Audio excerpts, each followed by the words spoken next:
Hello everyone and welcome back to Shadow Man Stories. I can picture some of you already in bed, maybe some of you just getting home from work. Wherever you are, whatever time it is, I'm glad you're here. If this helps you relax or sleep, please like and subscribe. It means a lot. Now, let's get you comfortable, and I'll tell you tonight's story. My name is David Kessler, and I'm probably dead by the time you watch this. I found this camera 3 weeks ago in my supervisor's desk. Old Betamax thing from '82, still works fine. Been filming everything since then, figured it might help with my reports, maybe even get me noticed by the higher-ups. God knows I need something to go right for once. 8 months I've been working at Denali National Park.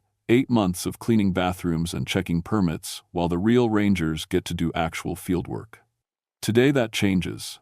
Today I'm finally going on a solo mission to Wonder Lake Research Station. My boss thinks it's routine maintenance, but I know better. There's been weird reports coming from that area.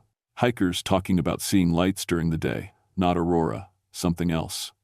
Equipment going missing, strange sounds at night. Most of the senior rangers think it's just tourist nonsense, but I've been listening to the radio chatter. Something's happening out there. I'm from Michigan originally. Dropped out of college my junior year. Too much partying, too much poker, too many bills I couldn't pay. Had a fiancée named Sarah who got tired of my promises real quick. That's why I'm here in Alaska, trying to make something of myself. Trying to prove I'm not the screw-up everyone thinks I am. The research station sits about 15 miles from base camp, right on the shore of Wonder Lake. It's October now, getting cold fast. Most tourists cleared out weeks ago. Just me in the wilderness and whatever's been spooking people. I packed light, sleeping bag, 3 days of food, radio, camera batteries, and this Betamax. The plan is simple. Get to the station, check the equipment, document anything unusual. Maybe if I find something important, headquarters will finally take me seriously. The hike started normal enough. Clear trail, good weather, mountains, looking like something from a postcard. But about 5 miles in, I noticed the birds had gone quiet. Not unusual for October, except I could see plenty of them in the trees. They just weren't making any sound. Then, there were the shadows. You know how shadows work, right? Sun's up there, trees down here, shadow falls away from the light. Basic stuff. But these trees, their shadows were pointing the wrong way, all of them. Like the sun was coming from the north instead of the south. I checked my compass 3 times. I know where I am. The sun's exactly where it should be. But every single shadow in this grove points north. I'm filming this now because I want proof. When I get back, people are going to think I'm crazy. Hell, watching this footage, I'm starting to think maybe I am crazy. But the camera sees it too. Those shadows are wrong. The research station is still 8 miles away. Radio check-in isn't for another 2 days. Company policy is every 72 hours on solo missions. Plenty of time to figure out what's going on. Maybe it's some kind of magnetic field thing. Iron deposits in the mountains, messing with light somehow. Has to be a rational explanation. There's always a rational explanation. But I keep thinking about what old Jim Clearwater told me last month. He's Athabascan. Worked these mountains his whole life before joining the Park Service. Said his grandfather used to warn people about certain places, spots where the land dreams wrong. Told me Wonder Lake was one of them. I laughed it off then. Figured it was just old stories. The kind of thing tourists love to hear around campfires. But standing here looking at these impossible shadows, Jim's words don't seem so funny anymore. The temperature's dropping fast. Need to reach the station before dark. I'll set up camp there, get everything documented properly. Tomorrow I'll do a full survey of the area, maybe even hike up to the ridge where people have been seeing those lights. This is going to be the break I need. I can feel it. Day 2, at Wonder Lake Research Station. Something's definitely wrong here. I barely slept last night. Every time I closed my eyes, I heard footsteps outside the station. Big, heavy steps that shook the wooden floor. But when I looked out the window with my flashlight, nothing there. Just snow starting to fall and trees swaying in the wind. Except the trees weren't swaying the same direction as the wind. This morning I found tracks. Huge ones. Bigger than any bear I've ever seen, and the wrong shape anyway. More like a person's footprint, but massive. 15 inches long at least, with what looked like claw marks at the tips. I measured them, took photos. The depth suggests something incredibly heavy, maybe 800 pounds or more. But here's the weird part. The tracks just start and stop. No trail leading to them, no trail leading away. Just 3 perfect prints in the snow, like something dropped out of the sky, took 3 steps and vanished. The radio's acting up too. Keeps picking up voices I can't identify. Not ranger frequencies, something else. Sounds like whispering in a language I don't recognize. When I try to tune it properly, the voices fade away, but I can hear them just at the edge of reception. I decided to check the monitoring equipment. That's why I'm here, right? The seismic sensors have been recording constant low-level tremors for the past 2 weeks. Not earthquake activity, too regular, too rhythmic, almost like footsteps. Giant footsteps happening every few minutes, 24 hours a day. The weather station's recording impossible data. Temperature readings that fluctuate 50 degrees in seconds. Barometric pressure changes that should be creating tornadoes. And the magnetic field readings, they're off the charts. The needle just spins and spins like the compass is broken, but I tested it with my backup and got the same result. Around noon, I decided to investigate the area where hikers reported seeing lights. Took the camera, headed up the ridge trail. About halfway up, I found something that made my skin crawl. Trees arranged in a perfect circle. 23 of them, all the same height, all the same distance apart, but these weren't planted, they were moved. Massive pines, roots and all, somehow transported and arranged with mathematical precision. The roots are still fresh, still dripping sap, but the ground shows no signs of digging. In the center of the circle, the snow had melted in a perfect spiral pattern, not like something hot had been there. More like the snow just decided to arrange itself that way. And underneath, burned into the solid rock, was a symbol I've never seen before. Complex geometric shapes that hurt to look at too long.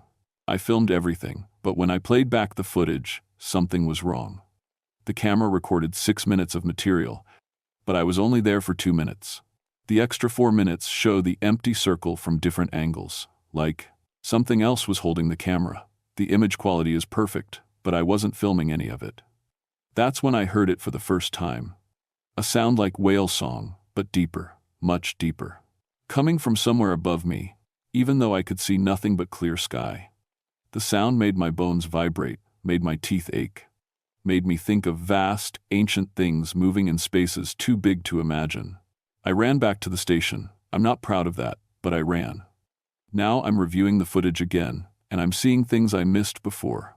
In the background, just at the edge of the frame, shadows that move wrong, dark shapes that duck behind trees when I point the camera their way. And faces. Jesus Christ, there are faces in the tree bark, watching me film. My radio crackled about an hour ago. Clear signal for once. A voice said, "David Kessler, we see you seeing us. Nobody knows my name up here. I'm alone. I'm 15 miles from the nearest human being, but something knows who I am." The sun's setting now, and I can hear those footsteps again. Closer this time. Whatever made those tracks is circling the station, just outside the range of my flashlight. I've checked the doors 3 times, but the wooden walls feel awfully thin right now. I should radio for pickup, should abort the mission and get out while I still can. But if I leave now, I'll never get another chance like this. They'll transfer me to some desk job, and I'll spend the rest of my life wondering what I could have discovered. Besides, the radio's not working anymore. Just static and whispers. I'm going to keep filming. Whatever's happening here, I'll document it all.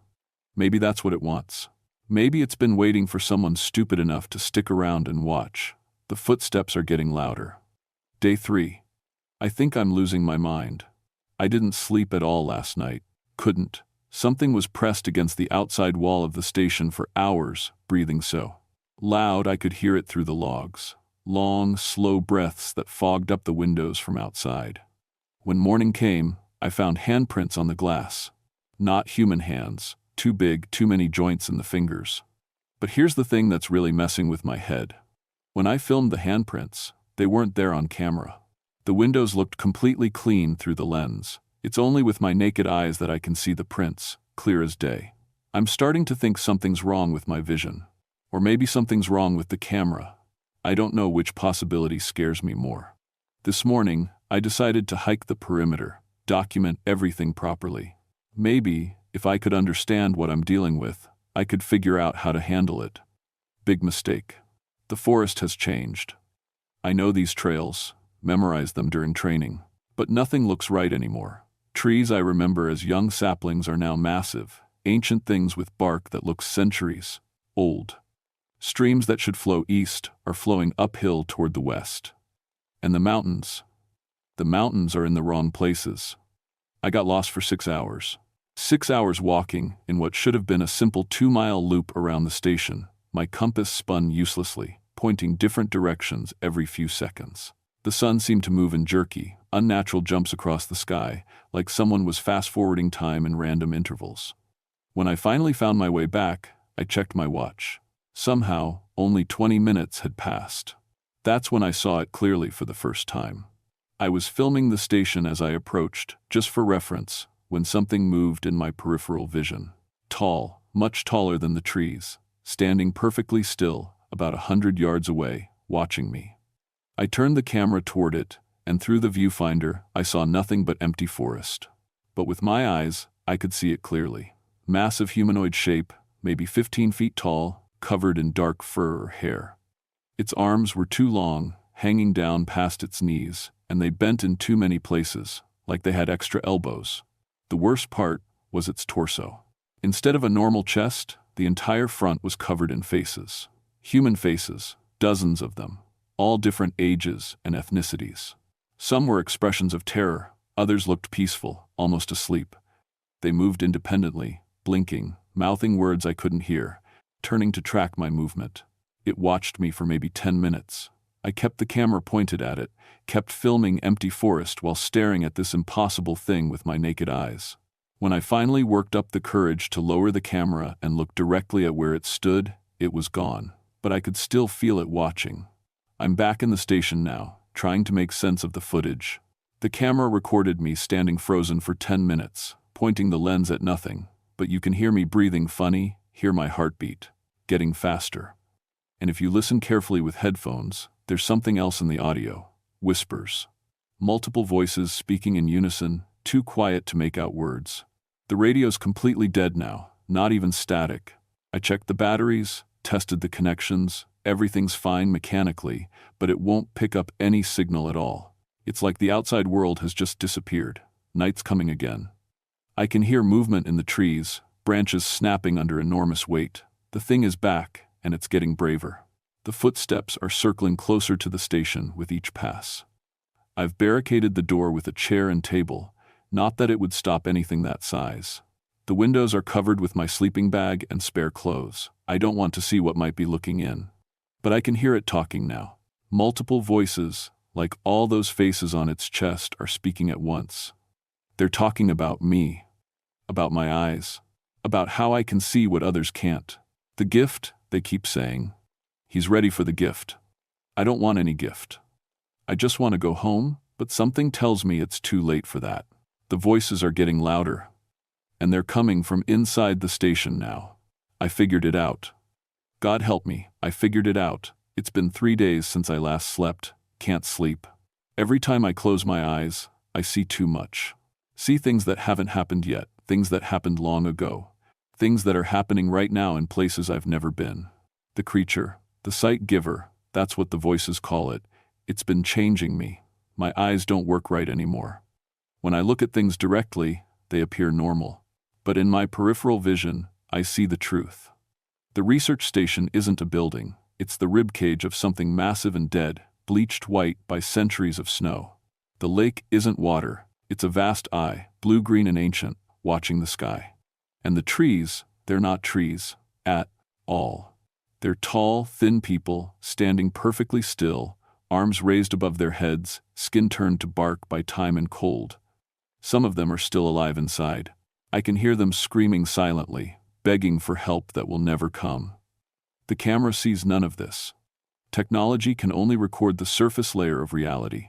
But human perception, properly expanded, can see all the layers at once, past, present, future, and the spaces between them where the real truth hides. That's why the sight giver chose me. It's been studying human consciousness, trying to understand how we experience linear time. Most people's minds would shatter immediately from seeing all dimensions simultaneously. But I'm stubborn enough, desperate enough, broken enough that my brain keeps functioning even as reality fractures around me. I know what happened to the other people who came here. The hikers who reported strange lights, the researchers who went missing over the years, they're all still here, incorporated into the forest, their consciousness spread across multiple timelines. The sight giver keeps them alive to study how human perception works when freed from the limitations of sequential time. I met one of them yesterday, a woman named Patricia who vanished in 1983. She appears as a shimmer in the air, sometimes solid enough to touch, sometimes just a voice. She tried to warn me, told me to blind myself before it was too late. It thinks it's giving us a gift, she said, her voice echoing from 3 different timelines. It doesn't understand that human minds aren't meant to see everything at once. We go mad from the knowledge. But I couldn't blind myself. Wouldn't. Because despite the terror, despite the madness creeping in at the edges, the visions are beautiful. I can see the birth and death of stars, watch civilizations rise and fall like waves on an ocean, observe the true structure of reality that exists beyond human comprehension. The sight giver visited me again this morning.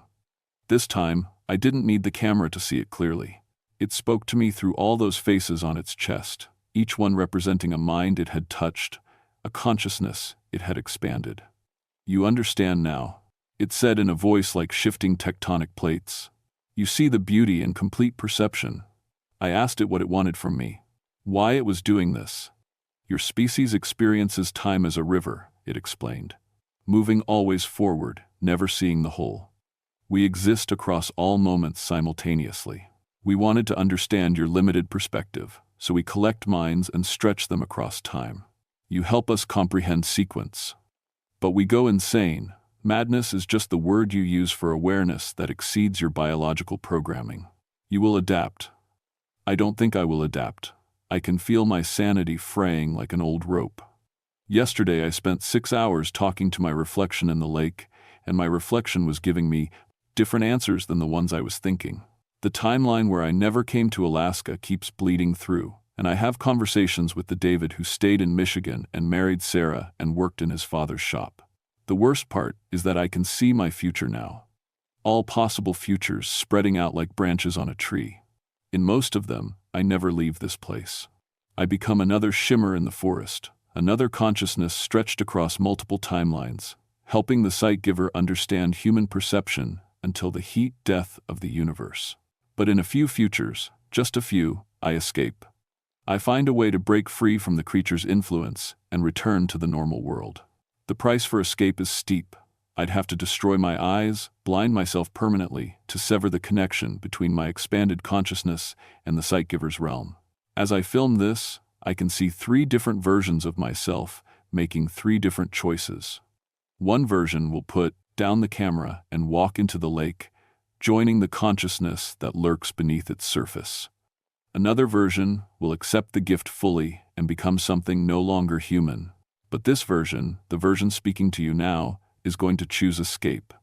I found a heated poker in the station's old fireplace. Patricia's ghost showed me how to make it work. She escaped once, decades ago, but her blindness only lasted until she died, and her consciousness rejoined the sight giver's collection. If you're watching this footage, it means someone found my camera. It means I either succeeded in escaping or became something that no longer needed to document its existence. The poker is red hot now. I'm sorry, Sarah. I'm sorry I was never the man you needed me to be, but I'm going to try to be the man who makes it home. Found footage, timestamp, October 31, 1987, 6:23 a.m.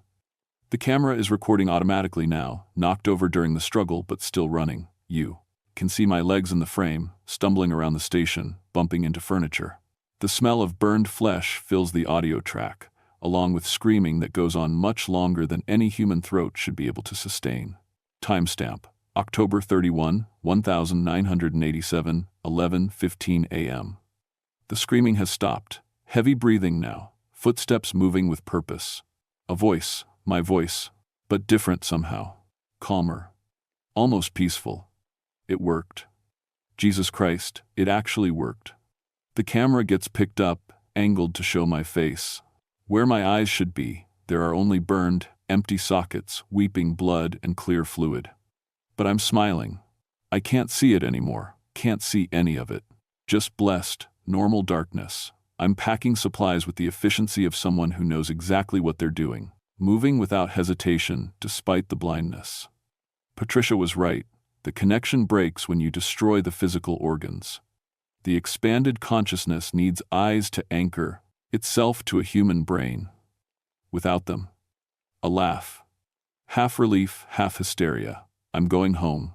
Going to hike out of here using sound and touch, and maybe, if I'm lucky, I'll make it to the road before I freeze to death. Funny thing is, even blind, I think I've got a better chance of finding my way out than I did when I could see all those lies.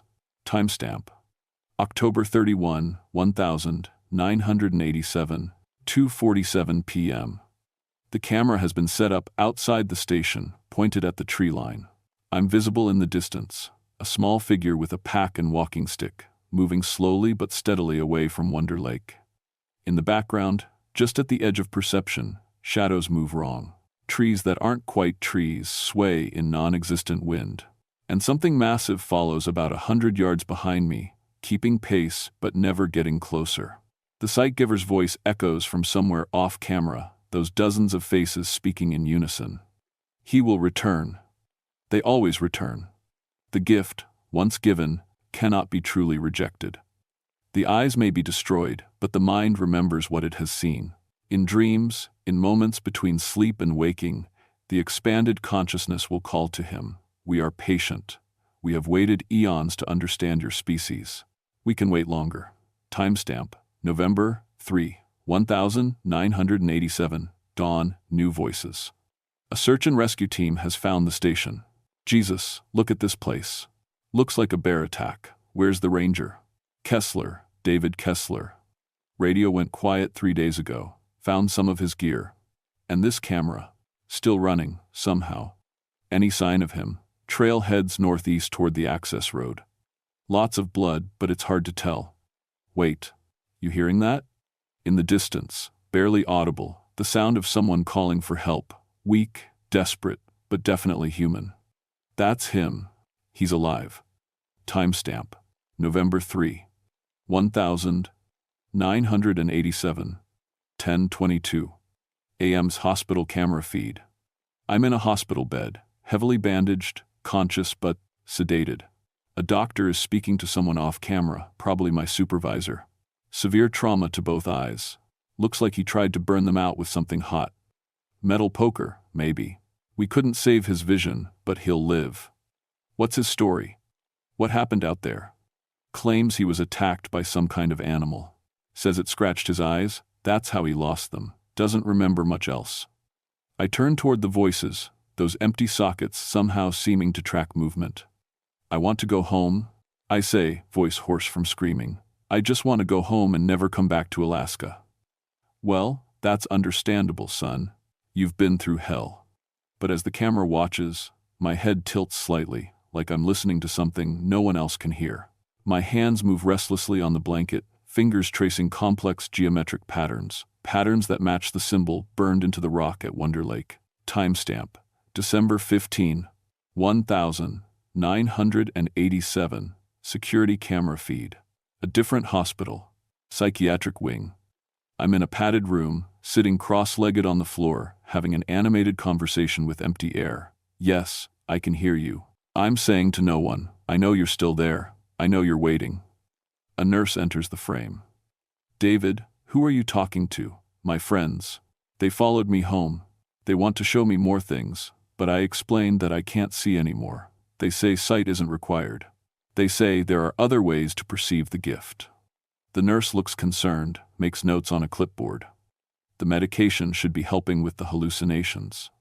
Not hallucinations, I say with absolute certainty. Enhanced awareness. Once you've seen the truth, it never really goes away. It just waits for you to be ready to see more. I turn toward the camera with uncanny accuracy, as if I know exactly where it is despite my blindness. If you're watching this footage, you should know something important. The DUS. Sight giver doesn't just affect the people who visit its territory. The very act of observing its influence creates a connection. Every person who watches this recording becomes part of its study. You've been marked now. It will find you, wherever you are, whenever you're ready. And when it does, you'll face the same choice I did. I smile, and for a moment, something moves behind my burned sockets. A flicker of impossible light in the darkness. Welcome to the gift.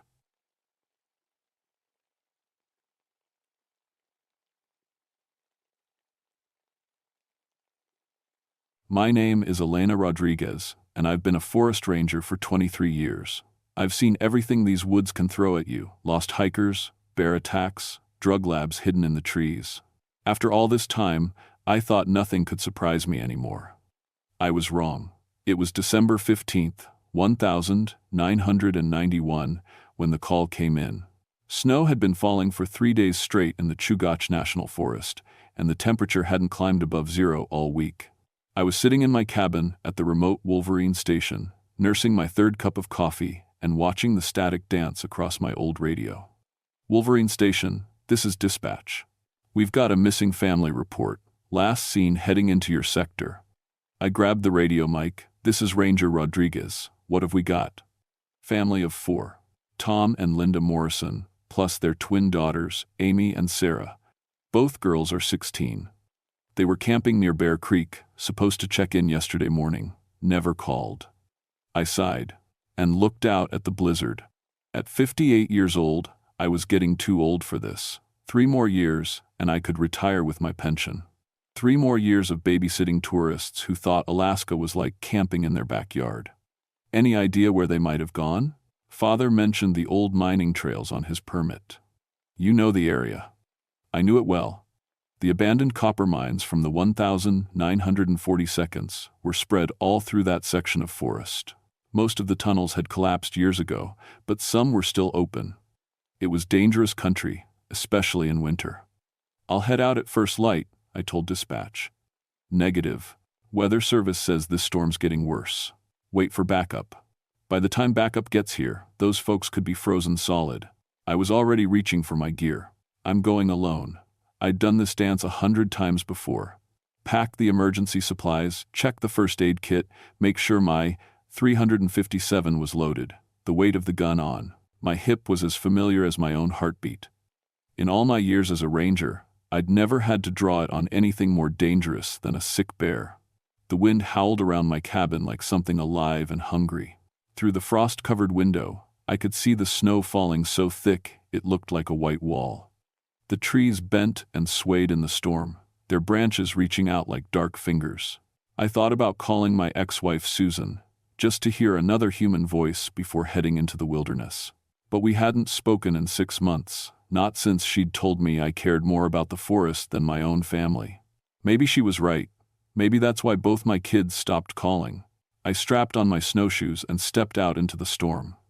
The cold hit me like a punch to the face, and the wind tried to knock me down. Each step was a struggle against the deep snow. My flashlight beam barely cut through the swirling white. The Morrison family's campsite was 2 miles away, down a trail that wound between towering pine trees. As I walked, something felt wrong. Not just the storm. I'd been through worse weather.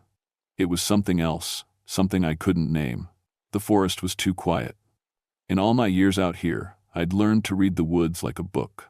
There should have been sounds, wind in the branches, snow falling through the trees, maybe an owl calling in the distance. Instead, there was only silence underneath the howling wind.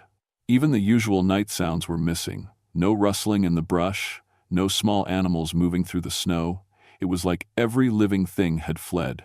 When I reached the campsite, my flashlight beam found their tent first. Dark blue nylon partially collapsed under the weight of snow. The camp stove was still set up outside, and I could see canned food scattered around the fire ring. But no people. I called out, "Hello, Morrison family. This is Ranger Rodriguez." My voice was swallowed by the storm. No answer came back. I approached the tent carefully, my boots crunching in the snow. The front flap hung open, moving back and forth in the wind like a mouth trying to speak. Inside, I found sleeping bags thrown around, clothes scattered everywhere. But what made my stomach tighten was the smell. Something metallic and wrong, like old pennies left in the rain. "Tom? Linda?" I called again, louder this time. That's when I heard it, a sound that made every hair on my neck stand up. From somewhere deeper in the forest came a noise I'd never heard before. It started low, almost like a moan, then rose higher until it sounded like crying. But it wasn't quite human. It was too long, too hollow, too hungry. I pulled out my radio. "Dispatch, this is Wolverine Station. I'm at the Morrison campsite. Tents abandoned, signs of disturbance, requesting immediate backup." Nothing but static answered me. I tried again, adjusting the frequency. Still nothing. The storm must have knocked out the repeater tower. I was on my own. The crying sound came again, closer this time. It seemed to be coming from the direction of the old mines. I checked my watch. 11:30 p.m. I should have waited until morning, should have gone back to my cabin and tried the radio again. But somewhere out there, a family of 4 was lost in a blizzard.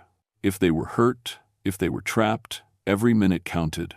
I followed the beam of my flashlight deeper into the woods, toward the sound that definitely wasn't human but might have once been something that was. The trail to the old mines was barely visible under the snow, but I'd walked it enough times to find my way. My flashlight beam swept back and forth across the white ground, looking for footprints or any sign that the Morrison family had come this way. After 20 minutes of walking, I found what I was looking for: tracks in the snow. 4 sets of footprints, 2 adult-sized and 2 smaller. But something about them looked wrong. The spacing was off, like whoever made them had been stumbling or dragging their feet. I knelt down for a closer look. The prints were partially filled with new snow, but I could still make out details. There were dark spots in some of the tracks, drops of something that had melted the snow beneath. Blood. "Damn," I muttered, standing up and following the trail.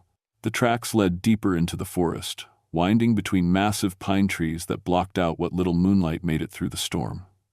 My breath came out in white puffs that were whipped away by the wind. The temperature was dropping fast. That's when I heard the voice. "Help me, please." It was coming from up ahead, weak and scared, a young girl's voice. I broke into a run, stumbling through the deep snow. "Where are you? Keep talking so I can find you." "Over here, by the big rock." I swept my flashlight beam in a wide arc and found her. A teenage girl crouched behind a boulder the size of a car. She was wearing a heavy winter coat, but she was shaking so hard I could hear her teeth chattering. Long brown hair hung around her face in frozen strands. "Are you Sarah Morrison?" I asked, approaching slowly. Sometimes people in shock could panic if you moved too fast. She nodded, not looking up. "The hungry man. He took them." "Who took who, honey? Your family?" "Mom and Dad and Amy." "The hungry man with the long teeth. He said he was so hungry, and they looked so good." Her voice broke into sobs. I knelt down beside her, taking off my extra jacket and wrapping it around her shoulders. She was ice cold, probably been out here for hours. "It's okay, you're safe now. I'm Ranger Rodriguez. I'm going to get you somewhere warm."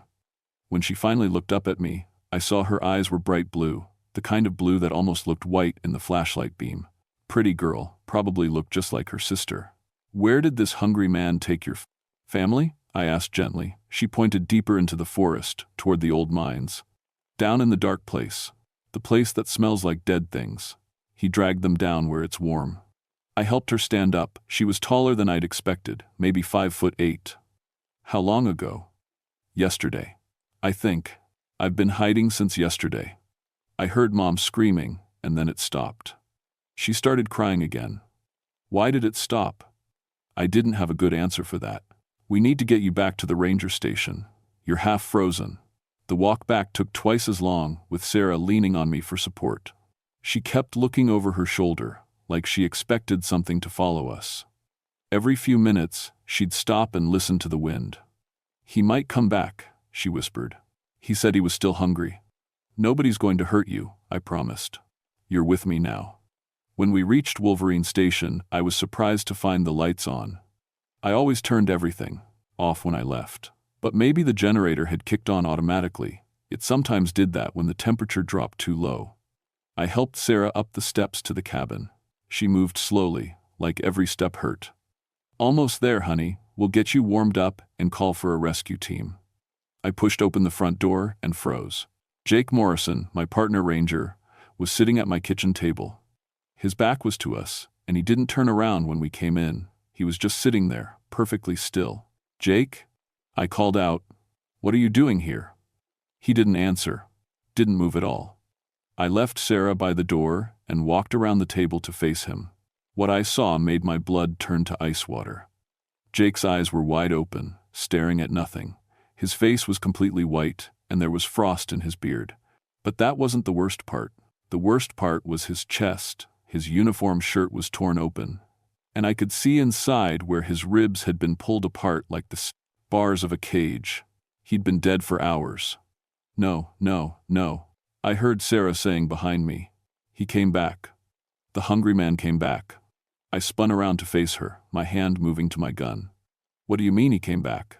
But Sarah was looking at Jake's body with an expression that wasn't shock or fear. It was hunger.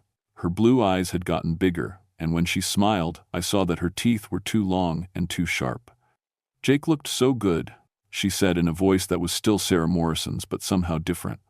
"Older, hungrier. But he wasn't enough. I'm still so hungry." That's when I noticed her coat was too big for her, hanging loose like it was made for someone else. Like skin that didn't quite fit right. I drew my gun faster than I ever had before. "What are you?" "What danda?" Sarah Morrison tilted her head to one side, too far to one side, and smiled wider. "I'm exactly what you think I am, Elena. The question is, what are you going to do about it?" Behind her, the cabin door slammed shut in the wind. Or maybe something closed it. Either way, we were locked in together. I kept my gun trained on the thing, wearing Sarah Morrison's face, while my mind tried to make sense of what I was seeing. 23 years as a ranger, and I'd never seen anything like this. "Stay back," I warned, taking a step toward the radio. "If I could get a distress call out." "The radio won't work," Sarah said, reading my thoughts. "I made sure of that, just like I made sure your truck won't start. We need time to talk, Elena, time to get to know each other." She took a step closer, and I could see that her skin seemed to shift and ripple under the cabin's fluorescent lights, like something was moving underneath. "What happened to the real Sarah Morrison?" "I am Sarah Morrison," she said, sounding hurt. "At least I am now. She was so scared when I found her family's camp. Crying for her mommy and daddy, but she doesn't cry anymore." My hand was shaking as I held the gun. "Where are the others? Tom and Linda and Amy?" "Safe," Sarah smiled. "Very safe. They're part of me now, Elena, part of something bigger and more beautiful than they ever were alone." That's when I heard footsteps on the cabin's front porch, heavy boots walking back and forth, like someone pacing. "Ah," Sarah clapped her hands together. "That'll be Tom. He's been so worried about me." The door opened, and a tall man in winter clothing stepped inside. He looked exactly like the photo I'd been given of Tom Morrison. Gray hair, kind face, the build of someone who worked with his hands. But his movements were wrong, too smooth, like he was floating instead of walking. "Sarah, honey," he said in a warm, fatherly voice, "I was worried when you didn't come back. Who's your friend?" "This is Ranger Rodriguez, Daddy. She found me in the woods." Tom Morrison turned those kind eyes on me, and I saw they were the same impossible blue as Sarah's. "We're so grateful, Ranger. We've been looking for Sarah all night. We were afraid she was lost." I swung the gun back and forth between them. "Both of you, stay where you are." "Elena," Tom said sadly, "why are you pointing that gun at us? We're the victims here. We're the ones who need help." "Because you're not human," I said. "I don't know what you are, but you're not the Morrison family." Sarah laughed, a sound like breaking glass. "Oh, but we are. We have all their memories, all their love for each other. We know Tom's favorite song, and Linda's secret recipe for chocolate chip cookies, and Amy's first kiss behind the school gymnasium. We are more them than they ever were." The radio on my desk suddenly crackled to life. Through the static, I heard a woman's voice. "Hello? Is anyone there? This is Linda Morrison. We're trapped in the old mine shaft, and my daughter Amy is badly hurt. Please, if anyone can hear this." My heart jumped. "Linda?" Tom shook his head sadly. "My poor wife. She's been calling for hours. So frightened, so alone in the dark." "That's impossible," I said. "The radio's been dead all night." "Not dead," Sarah corrected. "Just sleeping." like everything else in these woods, but we can wake things up when we need to. The voice on the radio got more desperate. Please, someone help us. Amy's bleeding so much, and something's moving in the tunnels. Something that keeps calling our names. I had to make a choice. Either these things in front of me were telling the truth and the real Morrison family was trapped in the mines, or this was some kind of trick. But I couldn't take the chance. We're going to the mines? I said, keeping my gun raised. All of us together. Of course, Tom nodded. We want to save them too. We left the cabin together, me, the thing wearing Sarah Morrison's skin, and the thing wearing Tom Morrison's. The storm had gotten worse while we were inside, and the wind howled through the trees like something in pain. The walk to the mines took 45 minutes. The whole time, Tom and Sarah chatted like a normal father and daughter. They talked about school and friends and what they wanted for Christmas. If I hadn't seen Jake's body, if I hadn't noticed how their feet didn't quite touch the ground, I might have believed they were real. But every few minutes, they'd look at me with those two blue eyes and smile with too many teeth. The entrance to the old copper mine was a hole in the hillside, reinforced with rotting timber. A rusty sign warned people to stay out, but someone had torn it down. Fresh footprints led into the darkness. They're down there, Tom said. Linda and Amy. Waiting for us. I clicked on my flashlight and stepped into the mine. The walls were carved from solid rock, and the air smelled like metal and something else, something sweet and sick that made my stomach turn. About 50 feet in, we found them. Linda Morrison was sitting against the wall, holding her daughter Amy in her arms. Both women looked up when they saw our lights, and relief flooded their faces. Thank God, Linda cried. I thought we were going to die down here. Amy was pale and shaking, blood soaking through her jacket where something had clawed open her shoulder. Mom, I'm so cold. I ran to them, checking Amy's wound. It was bad, 3 deep gashes that looked like claw marks. She needed a hospital. What happened to you? I asked. Something attacked us, Linda said. Something that looked like people we knew. Like our neighbors from back home. But wrong somehow. Behind me, I heard Tom and Sarah talking quietly to each other. When I turned around, they were both smiling. How touching, Sarah said. A family reunion. Linda's face went white as paper. That's not my daughter. Sarah's dead. That thing killed her and put on her skin like a coat. That thing killed our family and is wearing them, Amy whispered. Tom Morrison laughed, and this time it didn't sound human at all. It was the sound a wolf might make if it learned to talk. Now you're starting to understand, he said. That's when I realized I'd made a terrible mistake. I'd brought the monsters right to their victims, the real Morrison family. And now we were all trapped underground together. I spun around and fired my gun at the thing wearing Tom Morrison's face. The bullet hit its center mass, and it stumbled backward, but instead of blood, something black and thick oozed from the wound. That was rude, Tom said, looking down at the hole in his chest. As I watched, the wound began to close up like it was never there. Run, I shouted to Linda and Amy. Get out of the mine. But Sarah was already blocking the entrance, her 2 long teeth gleaming in the flashlight beam. Nobody leaves until we're done eating. I helped Amy to her feet, keeping my gun trained on Tom. What are you? We have many names, Tom said, walking closer. With each step, his appearance started to change. His skin grew pale and loose, hanging off his bones like an oversized suit. Your people call us Wendigo. The hungry ones, the never satisfied. That's just a legend, Linda whispered. Is it? Sarah asked. Her voice was changing too, getting deeper and more hollow. We've been in these mountains for centuries, Elena, feeding on anyone foolish enough to venture into our territory. I fired again, this time at Sarah. The bullet passed right through her like she was made of smoke. She laughed and took another step forward. Bullets can't kill hunger, Ranger. Bullets can't kill need. What do you want? Tom tilted his head, and I heard his neck bones crack. We want to not be hungry anymore, just for a little while. But you humans are so small, so unsatisfying. We eat and eat, but the hunger always comes back. So we learned a new trick, Sarah added. Instead of just eating the meat, we eat the spirit too. The memories, the personality, the soul. And then we can become them, walk among you without being noticed. Linda grabbed my arm. Elena, they've been doing this for days. We've been running from them through these tunnels, but they keep finding us. They keep changing. Changing into what? Amy spoke up, her voice barely a whisper. Into everyone we love. First they looked like our friends from the campground. Then our relatives. They even looked like our dog, Max, for a while. But they're always hungry. I was backing toward the mine entrance, herding the real Morrison family behind me. But Sarah was still blocking the way out, and now she was changing too. Her teenage body stretched and grew, becoming something with 2 long arms and fingers like broken twigs. The best part, Tom said, his human disguise melting away completely, is that we learn from every person we consume. We get smarter, cleverer, and, now that we've found this ranger station, this perfect hunting ground, you're going to replace people, I finished.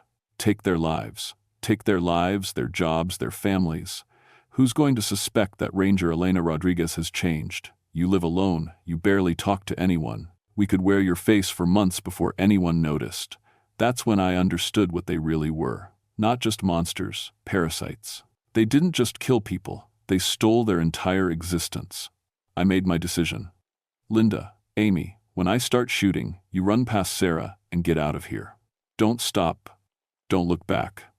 Elena, you can't, I can, and I will. Get ready. I emptied my gun into both creatures, knowing the bullets wouldn't kill them but hoping they'd buy us some time. The sound was deafening in the enclosed space, echoing off the mine walls. Both Wendigo stumbled backward, black fluid spraying from multiple wounds. For a moment, their human disguises flickered, and I saw what they really looked like. Emaciated things with gray skin stretched tight over 2 long bones, faces that were mostly mouth filled with needle teeth. Go, now! Linda and Amy ran for the entrance. Sarah tried to grab them, but her concentration was focused on regenerating from my gunshots. They made it past her and disappeared into the storm. That wasn't very smart, Elena, Tom said, his wounds already healing. Now we're angry. And when we're angry, Sarah added, her face reforming into something that was almost human but not quite. We don't just eat the meat, we eat everything, slowly. I backed deeper into the mine, reloading my gun. Maybe bullets couldn't kill them, but they seemed to hurt. And if I could keep them busy long enough, maybe Linda and Amy could reach help. You know what I learned in 23 years as a ranger? I said, snapping the cylinder closed. Fire kills everything. I pulled out my emergency flare and struck it. Red light filled the tunnel, and both creatures hissed and stepped backward, including things that shouldn't burn. I threw the flare at a pile of old mining equipment covered in oil and rust. It caught fire immediately, flames racing along the tunnel walls where decades of coal dust had settled. The Wendigo screamed, a sound like metal tearing, and ran for the entrance. But I was already ahead of them, another flare in my hand. Elena, wait, Tom called, his voice human again. We can make a deal. We can. I threw the second flare at the mine's support timbers. The explosion knocked me flat. Rock and debris rained down as the old mine collapsed, sealing the Wendigo inside with tons of stone and earth. I crawled toward the entrance as the tunnel filled with smoke and dust. My ears were ringing, and blood was running down my face from a cut on my forehead. Outside, I found Linda and Amy huddled together in the snow. They were both crying, holding each other tight. Are they dead? Amy asked. I looked back at the collapsed mine entrance. Nothing could survive under that much rock. Yeah, they're dead. But even as I said it, I couldn't shake the feeling that we'd only won this round. That somewhere in these mountains, there might be others, hungry ones, waiting for their next meal. The rescue helicopter found us 3 hours later. Linda and Amy were taken to the hospital in Anchorage, and I spent 2 days answering questions from state police investigators. I told them the truth. Mostly. A family of 4 went missing, 3 were found dead in a mine collapse, 1 daughter died of exposure. The investigators didn't ask too many questions about the details. Mine accidents weren't uncommon in Alaska. What I didn't tell them was about the Wendigo. Who would believe me?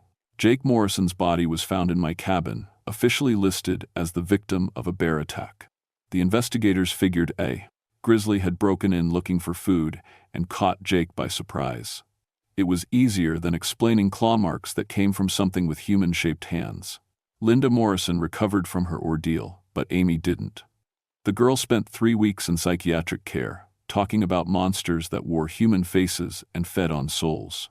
Eventually, the doctors diagnosed her with trauma-induced psychosis and put her on medication. But I knew better. I went back to the collapsed mine a week later, alone. The entrance was completely sealed, tons of rock and earth blocking the tunnel. Nothing could dig its way out of there. But standing in the snow, looking at the burial site, I found fresh tracks. Not human tracks. Something with feet that were too long and toes that ended in claws. The tracks led away from the mine, deeper into the forest. I followed them for half a mile before I lost the trail in a creek bed. But I'd seen enough. Either I hadn't killed all of them, or there were others. Maybe there had always been others. That night, I sat in my cabin with my gun cleaned and loaded on the table beside me. I tried calling my ex-wife Susan just to hear a familiar voice. "Hello, Elena," she said when she picked up. "How nice to hear from you."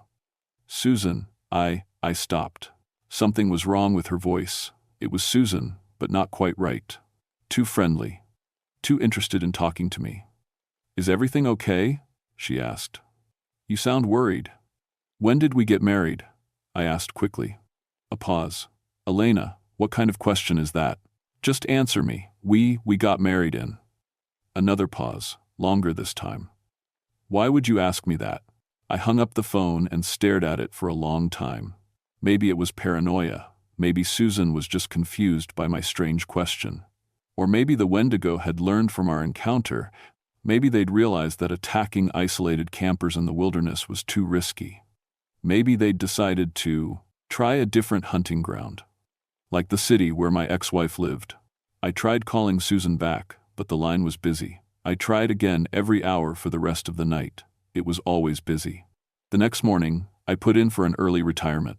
The Park Service approved it without question. After the bear attack that killed Jake, nobody blamed me for wanting out. But I didn't leave Alaska. I couldn't, because now I knew they were out there.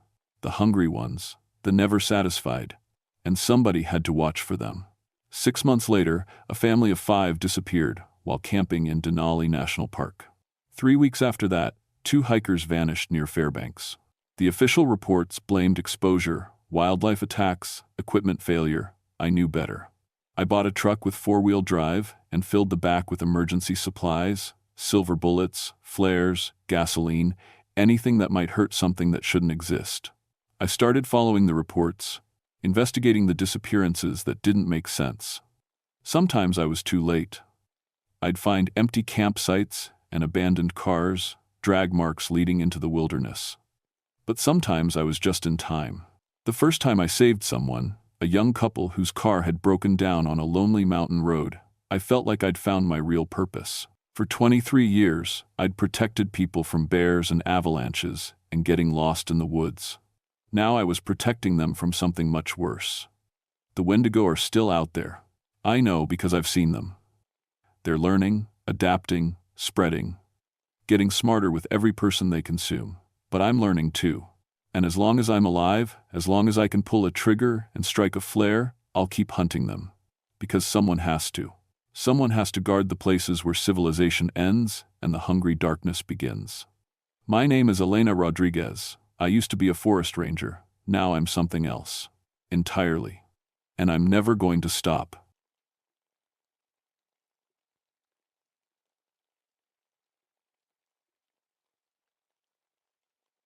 My name is William Cross, and I've been a forest ranger for 15 years. Most people think that's a long time to spend watching trees and chasing hikers who don't follow the rules. They're probably right. But the pay is steady, and my wife Sarah has been sick for 3 years now. Cancer doesn't care if you're a good person or if you love your family more than anything in the world. It just takes and takes until there's nothing left. That's how I ended up taking money from people I should have been arresting. The Tongass National Forest in southeast Alaska is bigger than most states. Ancient trees stretch up so high you can't see their tops, and the rain falls so often that moss grows on everything. It's beautiful in a way that makes you feel small. When I first started working here, I thought I was protecting something sacred. Now I just try to get through each day without thinking too much about what I've become. The poachers first approached me 6 months ago. A guy named Danny Marsh, who ran hunting trips for rich people from the lower 48. He offered me $500 to look the other way when his clients shot a few wolves out of season. Said the wolves were killing too many deer anyway, so really I'd be helping the forest. I said no the first time. The second time too, but Sarah's medical bills kept coming. And our insurance kept finding new ways to deny coverage. When Danny offered me $2,000, I stopped saying no. After that, it got easier. 100 here to ignore some illegal traps. 500 there to forget about seeing certain vehicles in protected areas. Last month, I made more money from bribes than from my actual job. The guilt was eating me alive, but at least Sarah could get her treatments. This morning started like any other. I was checking the northern perimeter when my radio crackled to life. Danny's voice came through clear as day, even though he was supposed to be 50 miles away. "Cross, you there? Got a big group coming in tonight. They want to take down a whole pack of wolves. We're talking 10 grand for you to take a long lunch break." $10,000. More than I made in 3 months of honest work. Enough to cover Sarah's next surgery and maybe get ahead on some bills. "Where?" I asked. "Cedar Creek Valley. You know the place." I knew it. The valley was home to the largest wolf pack in this part of the forest. 15 or 20 animals that had been living there for generations. The pack was protected under federal law, but laws don't mean much when nobody's watching. "When?" I said into the radio. "Sunset. Just make sure you're nowhere near there between 6 and 8 tonight." I looked at my watch. It was already 3 in the afternoon. In a few hours, those wolves would be dead, and I'd have enough money to keep my wife alive a little longer. "Understood," I said. That was my last radio transmission as an honest man. The thing about guilt is that it changes how everything looks. As I drove toward Cedar Creek to remove the trail cameras that might record what was about to happen, the forest seemed different. Darker. The usual sounds of birds and small animals had stopped. Even the wind through the trees felt wrong, like the whole place was holding its breath. I told myself it was just my imagination. Guilt can make you paranoid, make you see things that aren't there. But as I pulled up to the first camera location, I realized the forest really was silent. Completely silent. In 15 years of working these woods, I'd never heard anything like it. The temperature had dropped too. It had been 60 degrees when I left the ranger station.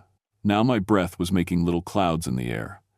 The thermometer in my truck read 32 degrees. I grabbed my tools and walked over to the camera mounted on a tall pine tree. As I reached up to disconnect it, something made me stop. There was a smell in the air, not the usual forest smells of pine and earth and growing things. This was different, older, like wet fur and something rotting. And then I saw the tracks. They started right next to my truck and led off into the trees. Wolf tracks, but bigger than any wolf I'd ever seen. The prints were as long as my hand and pressed deep into the soft ground, like whatever made them weighed twice as much as it should. But that wasn't the strangest part. The strangest part was that the tracks walked upright, like a man's. I knelt down and looked at the tracks more carefully. Each print showed 4 toes with claw marks, definitely from some kind of canine. But the spacing between them was all wrong for a wolf running on 4 legs. These prints were made by something walking on 2 feet. My hands started shaking as I took pictures with my camera. In 15 years as a ranger, I'd seen bear tracks, mountain lion tracks, and every kind of wolf track you could imagine. I'd never seen anything like this. The tracks led straight into the trees, heading in the direction of Cedar Creek Valley, toward the exact spot where Danny and his clients would be hunting tonight. I should have called it in right then. Should have radioed for backup and told them about tracks from an unknown animal in the protected area. But I couldn't. How would I explain what I was doing out here? How would I justify being anywhere near the hunting site? Instead, I followed the tracks. The trail was easy to follow because whatever made them didn't seem to care about hiding. The prints went straight through the forest, right over fallen logs, and through thick brush that would have forced a normal animal to go around. In some places, the tracks went up the sides of trees, as if the creature had climbed straight up the bark before jumping down and continuing on. After about 10 minutes of following the trail, I found the first sign. It was carved into the trunk of a massive cedar tree, cut deep into the bark with something very sharp. The words were in perfect English, written in what looked like formal legal language: William Cross, Ranger 2847. You are hereby summoned to appear before the Pack Council for crimes against the natural order. Failure to appear will result in immediate judgment. Charges: accepting bribes to ignore poaching, conspiracy to destroy protected wildlife, violation of sacred trust. Trial date: today at Sunset Location, Cedar Creek Valley. Dress code: come as you are. You will not be returning. I read it 3 times before the words really sank in. Someone knew about the bribes. Someone knew about tonight's hunt, but how was that possible? Danny and I were the only ones who knew, and we'd been careful to keep everything off the radio. And who would carve a formal legal summons into a tree? Environmental activists, maybe, but this didn't feel like their style. This felt like something else entirely. My first thought was to call the whole thing off, radio Danny and tell him the hunt was canceled, that it wasn't safe. But $10,000 was a lot of money, more money than I'd ever seen at one time, and the message in the tree had to be some kind of joke. Maybe Danny was testing me, seeing if I'd get scared and back out. I decided to head to Cedar Creek and see for myself what was going on. The valley was about 2 miles from where I found the carved message. As I got closer, the silence got worse. No bird songs. No rustling in the brush. No sound of wind through the trees. Just my footsteps on the forest floor and the sound of my own breathing. The sun was getting low in the sky by the time I reached the edge of the valley. I checked my watch. 5:30. Danny and his clients would be here soon. I climbed up on a fallen log to get a better view of the area and immediately saw that something was very wrong. The wolves were already there. Not just a few wolves, the entire pack. They were arranged in a perfect circle in the center of the valley, sitting completely still like they were waiting for something. In the middle of the circle was a flat area that looked like it had been cleared of brush and debris. It reminded me of a courtroom, with the wolves sitting like a jury. But these weren't normal wolves. Even from a distance, I could see that they were too big, too organized, and some of them appeared to be wearing clothes. I pulled out my binoculars for a closer look and almost dropped them in shock. The largest wolf, sitting at what would be the judge's position, was wearing a black robe. Its front paws held what looked like a wooden gavel. The other wolves around the circle wore smaller pieces of clothing, necklaces, hats, pieces of jewelry that glinted in the late afternoon sun. Human jewelry. Jewelry that I recognized. The necklace on the wolf to the left belonged to Ranger Tom Hayes, who disappeared 3 months ago. The watch on another wolf head belonged to Ranger Maria Santos, who'd vanished last winter. Danny had bribed both of them before he'd approached me. As I watched through the binoculars, the wolf in the judge's robe stood up on its hind legs. It was at least 8 feet tall, bigger than any wolf had a right to be. It looked directly at me, even though I was hidden in the trees over 100 yards away, and pointed one massive paw in my direction. Then it spoke. The voice was deep and rough, like stones grinding together, but the words were perfectly clear. William Cross, you have been summoned. Approach the court. Every instinct I had told me to run, to get back to my truck and drive away as fast as possible. But my legs wouldn't move. It was like the voice had frozen me in place. The wolf spoke again, louder this time. William Cross. Final warning, approach the court or judgment will be passed in your absence. Somehow, I found the strength to move. I climbed down from the log and started walking toward the circle of wolves, my hands shaking so badly I could barely hold my binoculars. As I got closer, I could see that these creatures weren't really wolves at all. They had the basic shape of wolves, but their eyes were too intelligent, too human.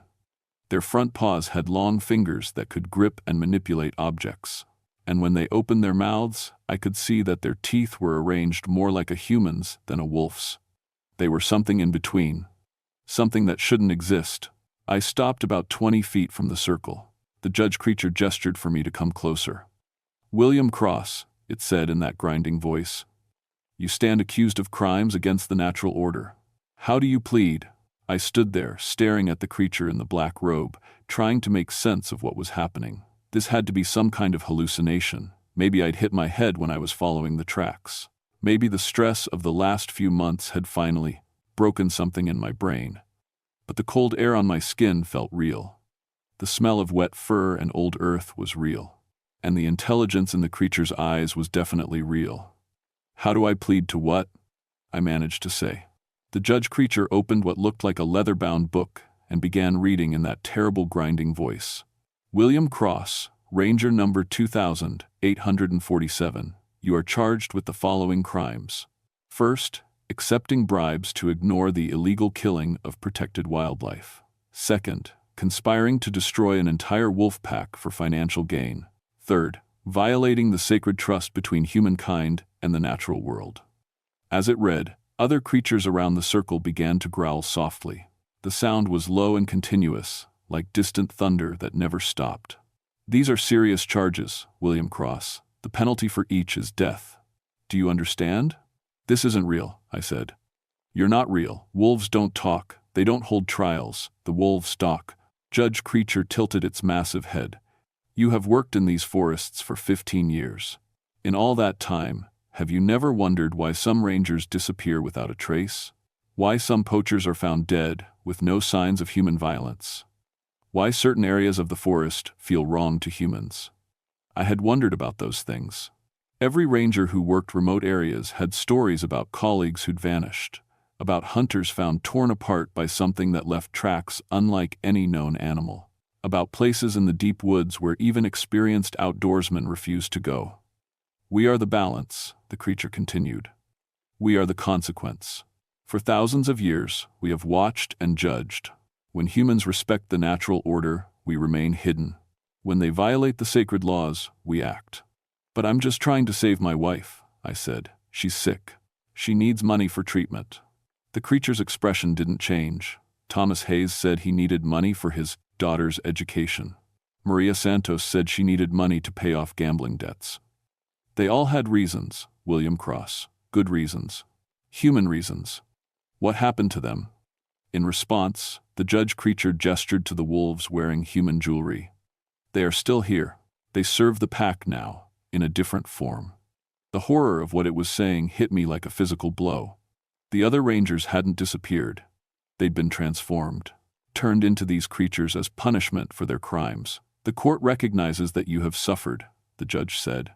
"Your mate is ill. This causes you pain, and pain makes even good humans do terrible things. But suffering does not excuse the breaking of sacred laws." "What sacred laws?" I shouted. "I never agreed to any sacred laws." For the first time, the creature's expression changed. Its lips pulled back to show rows of sharp teeth. "Ignorance is not an excuse. When you took the oath to protect these forests, you entered into an ancient compact. You swore to guard the balance between civilization and wilderness. You promised to put the sacred trust above your own needs. That's just words in a ceremony. Nobody told me about talking wolves." "The pack will now hear evidence of your crimes," the judge announced, ignoring my protests. One by one, the other creatures around the circle stood and began presenting evidence. They had photographs of me meeting with Danny Marsh, recordings of our radio conversations that should have been impossible to make. They even had copies of the bank deposits, showing exactly how much money I'd taken and when.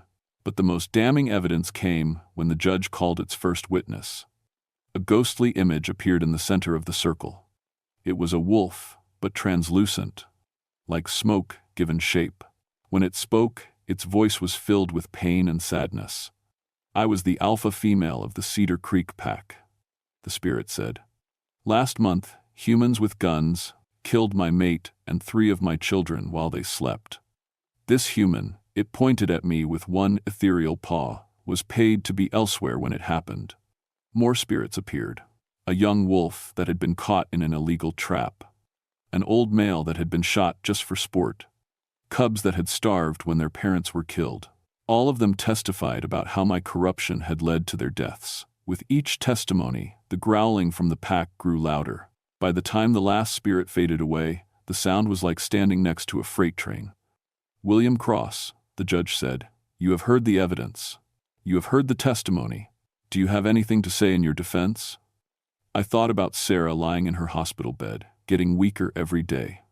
I thought about the stack of medical bills on my kitchen table.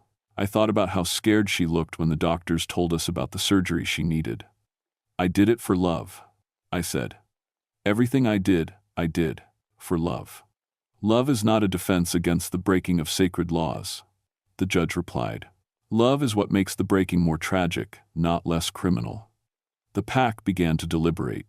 They didn't speak out loud, but I could tell they were communicating somehow. Their eyes would glow for a moment, like light passing between them. It took less than a minute. William Cross, the judge announced, the pack finds you guilty on all charges. The sentence is death. I felt my knees buckle. Please, my wife needs me. She'll die without the money for her surgery. Your wife's fate was sealed the moment you chose to break the sacred trust. However, the pack recognizes your service to the forest before your corruption began. Therefore, we offer you a choice. What kind of choice? You may die now, quickly and with honor, or you may accept the hunt. What's the hunt? The judge creature's teeth gleamed in the fading sunlight. You will be given a 24-hour head start. If you can evade the pack for one full day and one full night, your crimes will be forgiven and your wife will be saved. If we catch you before then, your death will be slow and without mercy. Around the circle, the other creatures began to howl. It was a sound that raised every hair on my body and made my bones ache. Choose now, the judge said. Death or the hunt. I looked around the circle of glowing eyes and savage faces. 24 hours seemed impossible, but it was better than no chance at all. The hunt, I said. Then run, William Cross. The sun sets in 1 hour. When full darkness falls, the pack will come for you.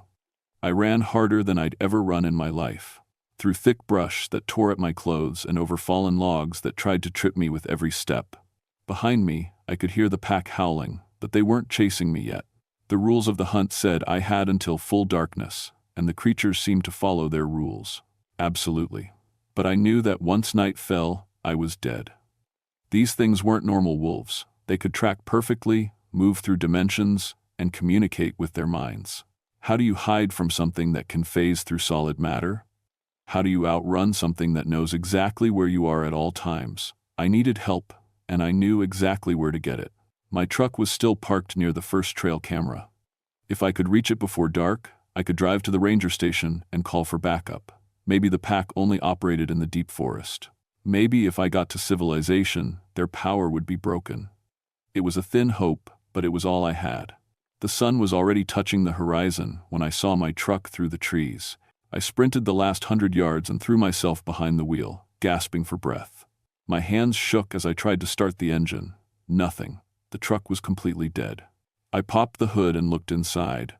All the wires had been chewed through by something with very sharp teeth. The battery was missing entirely. Even if I'd had tools and spare parts, there was no way to fix this much damage. The howling started again, closer this time. The sun had disappeared behind the mountains, and the last light was fading fast from the sky. In the growing darkness, I could see pairs of glowing eyes moving through the trees. The hunt had begun. I grabbed my emergency pack from the truck and started running again. The pack gave me a few minutes head start, probably to make the hunt more interesting. But soon, I could hear them crashing through the brush behind me. They were playing with me. I could tell by the way they stayed just close enough for me to hear but never quite caught up. Every time I thought I'd found a good hiding place, they'd let out a howl that told me they knew exactly where I was. For hours, I ran through the dark forest, guided only by moonlight and the occasional flash of glowing eyes. My lungs burned, my legs cramped, and my clothes were torn to pieces by thorns and branches. But somehow, I kept moving. Dawn came slowly, painting the forest in shades of gray and gold. I'd been running for almost 10 hours, and I was still alive, only 14 more hours to go. That's when I saw him. Danny Marsh was sitting on a fallen log next to a small stream, looking perfectly calm and relaxed. His hunting rifle was leaning against the log beside him. "Danny," I gasped, stumbling toward him. "Thank God, we have to get out of here. There are things in the forest, dangerous things." He looked up at me with a strange smile. "I know, William. I've been waiting for you." "Waiting for me? How did you know I'd come this way?" "Because I told them you would." The words hit me like a punch to the gut. "What do you mean, you told them?" Danny picked up his rifle and stood up slowly. "I mean, I've been working with the pack for 3 years, William. Ever since they caught me poaching and gave me the same choice they gave you." "You're one of them?" Not exactly. They let me keep my human form because I'm useful to them. I find corrupt rangers and set them up for judgment. In exchange, they let me live and give me a small territory to hunt in legally. I stared at him in disbelief. You set me up. All those bribes, all those jobs. You were leading me to this. The pack needed to test you, to see how far your corruption would go. Personally, I thought you'd stop after the first few small bribes. You always seemed like a decent guy. But when you agreed to let us slaughter an entire pack for $10,000, he shook his head sadly. That's when they decided you had to face judgment. But my wife. Your wife will be fine, Danny interrupted. The pack isn't cruel, William. They've already arranged for her medical bills to be paid anonymously. A wealthy environmental group is going to cover all her treatments. Then why the hunt? Why make me run all night if they were going to help her anyway? Danny's expression grew serious. Because you still have to face justice for what you've done. The deaths you caused can't be undone. But the pack believes in redemption, not just punishment. If you can prove your worth in the hunt, they'll offer you the same deal they offered me. What deal? Join them. Become a guardian of the forest instead of its betrayer. Help them find and judge other corrupt officials. Live with the guilt of what you've done, but use that guilt to make sure it never happens again. Behind me, I could hear the pack approaching. Their footsteps were slow and deliberate now, no longer the frantic chase of the night before. They knew I had nowhere left to run. What if I refuse? I asked. Then you die here, and your wife never learns what really happened to you. The pack emerged from the trees in a perfect line, with the judge creature in the center. They looked different in the daylight, somehow more real and more terrifying. The judge still wore its black robe, but now I could see that the fabric was woven from human hair. The jewelry the others wore glinted with fresh blood. William Cross, the judge said in its grinding voice, you have survived the hunt. Do you accept transformation? I looked at Danny, then at the pack of creatures that had once been human. They were monsters, but they were monsters with a purpose. They protected the forest from people like me, people like I used to be. If I say yes, what happens to me? You will become our agent in the human world. You will help us identify those who break the sacred laws. You will live with the knowledge of what you have done, and you will spend the rest of your life trying to balance the scales. And if I say no, you die, and we find another way to do what must be done. I thought about Sarah, recovering in a hospital bed she could finally afford. I thought about the wolves I'd helped kill, and the cubs that had starved because of my greed. I thought about Tom Hayes and Maria Santos and all the other rangers who'd made the same choice I was facing now. I accept, I said. The transformation didn't hurt as much as I'd expected. The change happened slowly over several weeks. First, my senses became sharper. I could hear conversations from miles away and smell fear on people from across a room. Then my body began to change, becoming stronger and faster than any human had a right to be. But the biggest change was in my mind. I could feel the pack's presence constantly, like voices whispering at the edge of my consciousness. They shared their knowledge with me, showing me things about the forest that no human was supposed to know. I learned that there were dozens of guardians like me scattered across North America. Former park rangers, forest service workers, and wildlife officers who'd been corrupted and then redeemed. We formed a network that watched for violations of what the pack called the sacred laws. My new job was simple. Find corrupt officials and set them up for judgment, just like Danny had done to me. 6 months after my transformation, I identified a park ranger in Montana who was taking bribes to allow illegal mining operations. 3 months after that, it was a wildlife officer in Colorado who was helping wealthy hunters kill protected species. Each time, I followed the same pattern. I gathered evidence, made contact, and slowly led them deeper into corruption until they crossed the line that would bring the pack's attention. Then I would guide them to a place where justice could be served. Some chose death over transformation. Others, like me, chose to join the Guardians. A few proved that their corruption came from desperation rather than greed, and the pack allowed them to live with a warning, but none of them were allowed to return to their old lives unchanged. Sarah recovered completely. The anonymous donation covered not just her surgery, but all of her follow-up care. She never learned where the money came from, and I never told her what I'd become. As far as she knows, I still work as a regular forest ranger, just in a different location. She doesn't know that I no longer age at the same rate as humans.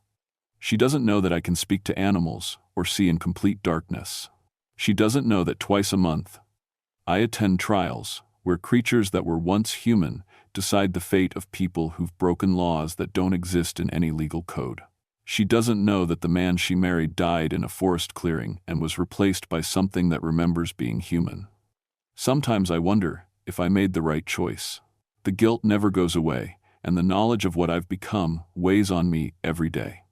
But then I think about the forest and the animals that are still alive because corrupt officials no longer protect the people who would destroy them. Last week, I received a new assignment. There's a forest ranger in Oregon who's been taking money to ignore illegal logging operations. His wife is sick, and he's desperate for money to pay for her treatment. His name is Robert Chen, and his story sounds very familiar. I've already made contact. I've already started the process that will lead him to face the pack's judgment. In a few months, he'll have to make the same choice I made: death or transformation. I'm hoping he chooses transformation. The pack can always use more guardians, and the forests need protection now more than ever. But if he chooses death, I'll respect that decision too. Some people can't live with what they've done, even if redemption is possible. As for me, I've learned to live with the knowledge that every choice has consequences, and some consequences last forever. I broke the sacred trust between humanity and nature, and I'll spend the rest of my very long life trying to repair that damage. The pack judges tell me that's the beginning of wisdom. I think they might be right.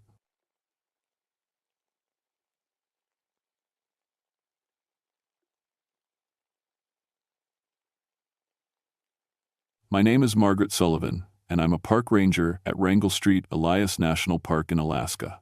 I've been doing this job for 6 years now, protecting old buildings and learning about the people who lived here long ago.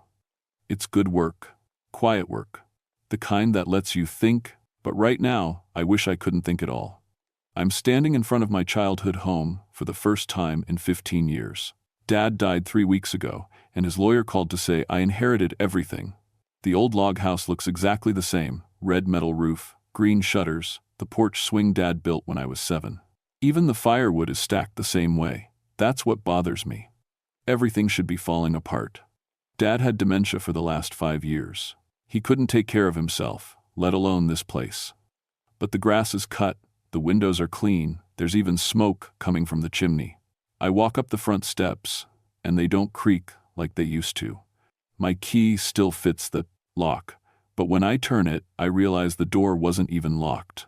That's not like Dad at all. He locked everything, even when we lived in the middle of nowhere. Inside, it smells like home, coffee and wood smoke, and Mom's lavender soap.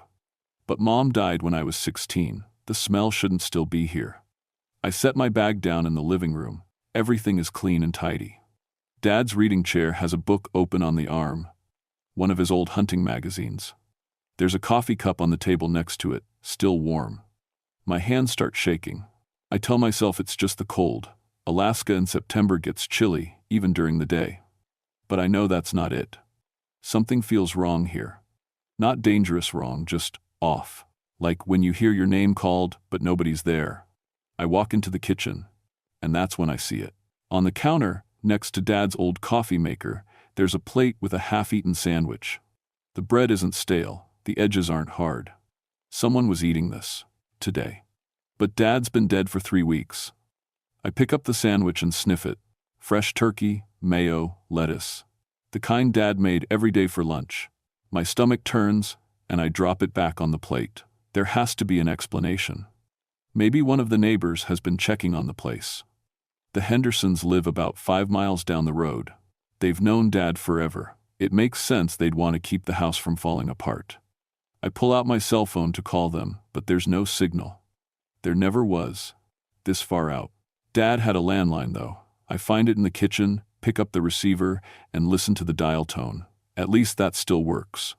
Before I can dial, I hear something upstairs.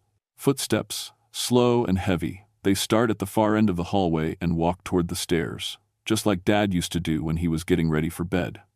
I freeze, phone still in my hand. The footsteps stop right above me. Hello? I call out. Is someone there? Nothing. I grab a kitchen knife from the counter and head upstairs. Each step creaks under my weight, just like when I was a kid trying to sneak out.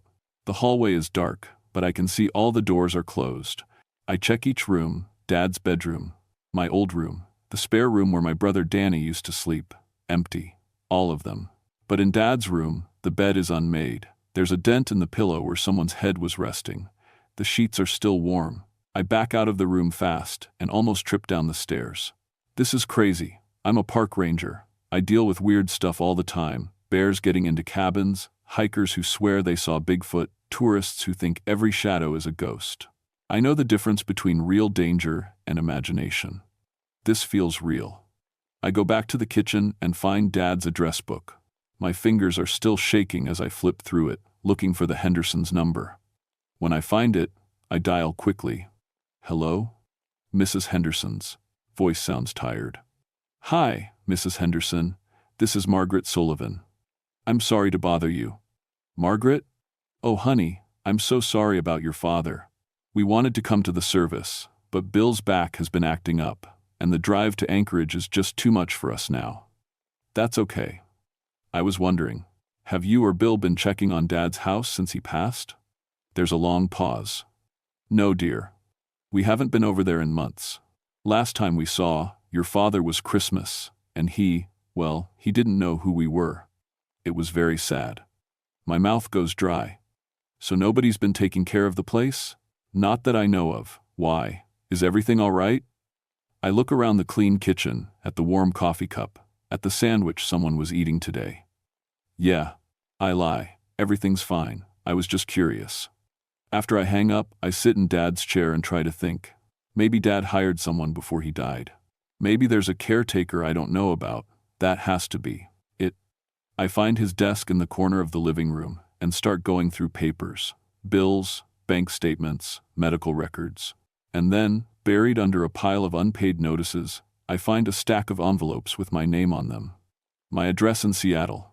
The return address is here, Dad's house. The postmarks go back 5 years. Some are from right before he died. I tear open the most recent one. Dad's handwriting is shaky, but I can still read it. Asterisk, Dear Margaret. Asterisk. Asterisk, I know you're busy with your life, but I miss you. The doctors say my mind is going, but I remember you. I remember how smart you are, how brave. I wish you would come home. I'm scared to be alone. Asterisk, asterisk. Love Dad times, tears burn my eyes. I open another letter. Asterisk. Dear Margaret. Asterisk. Asterisk. I had an accident yesterday. Fell down the stairs. I'm okay, but it made me think. What if something happens and you never know how proud I am of you? You were right to leave this place. I should have told you that before. Asterisk, asterisk, love, Dad times. And another.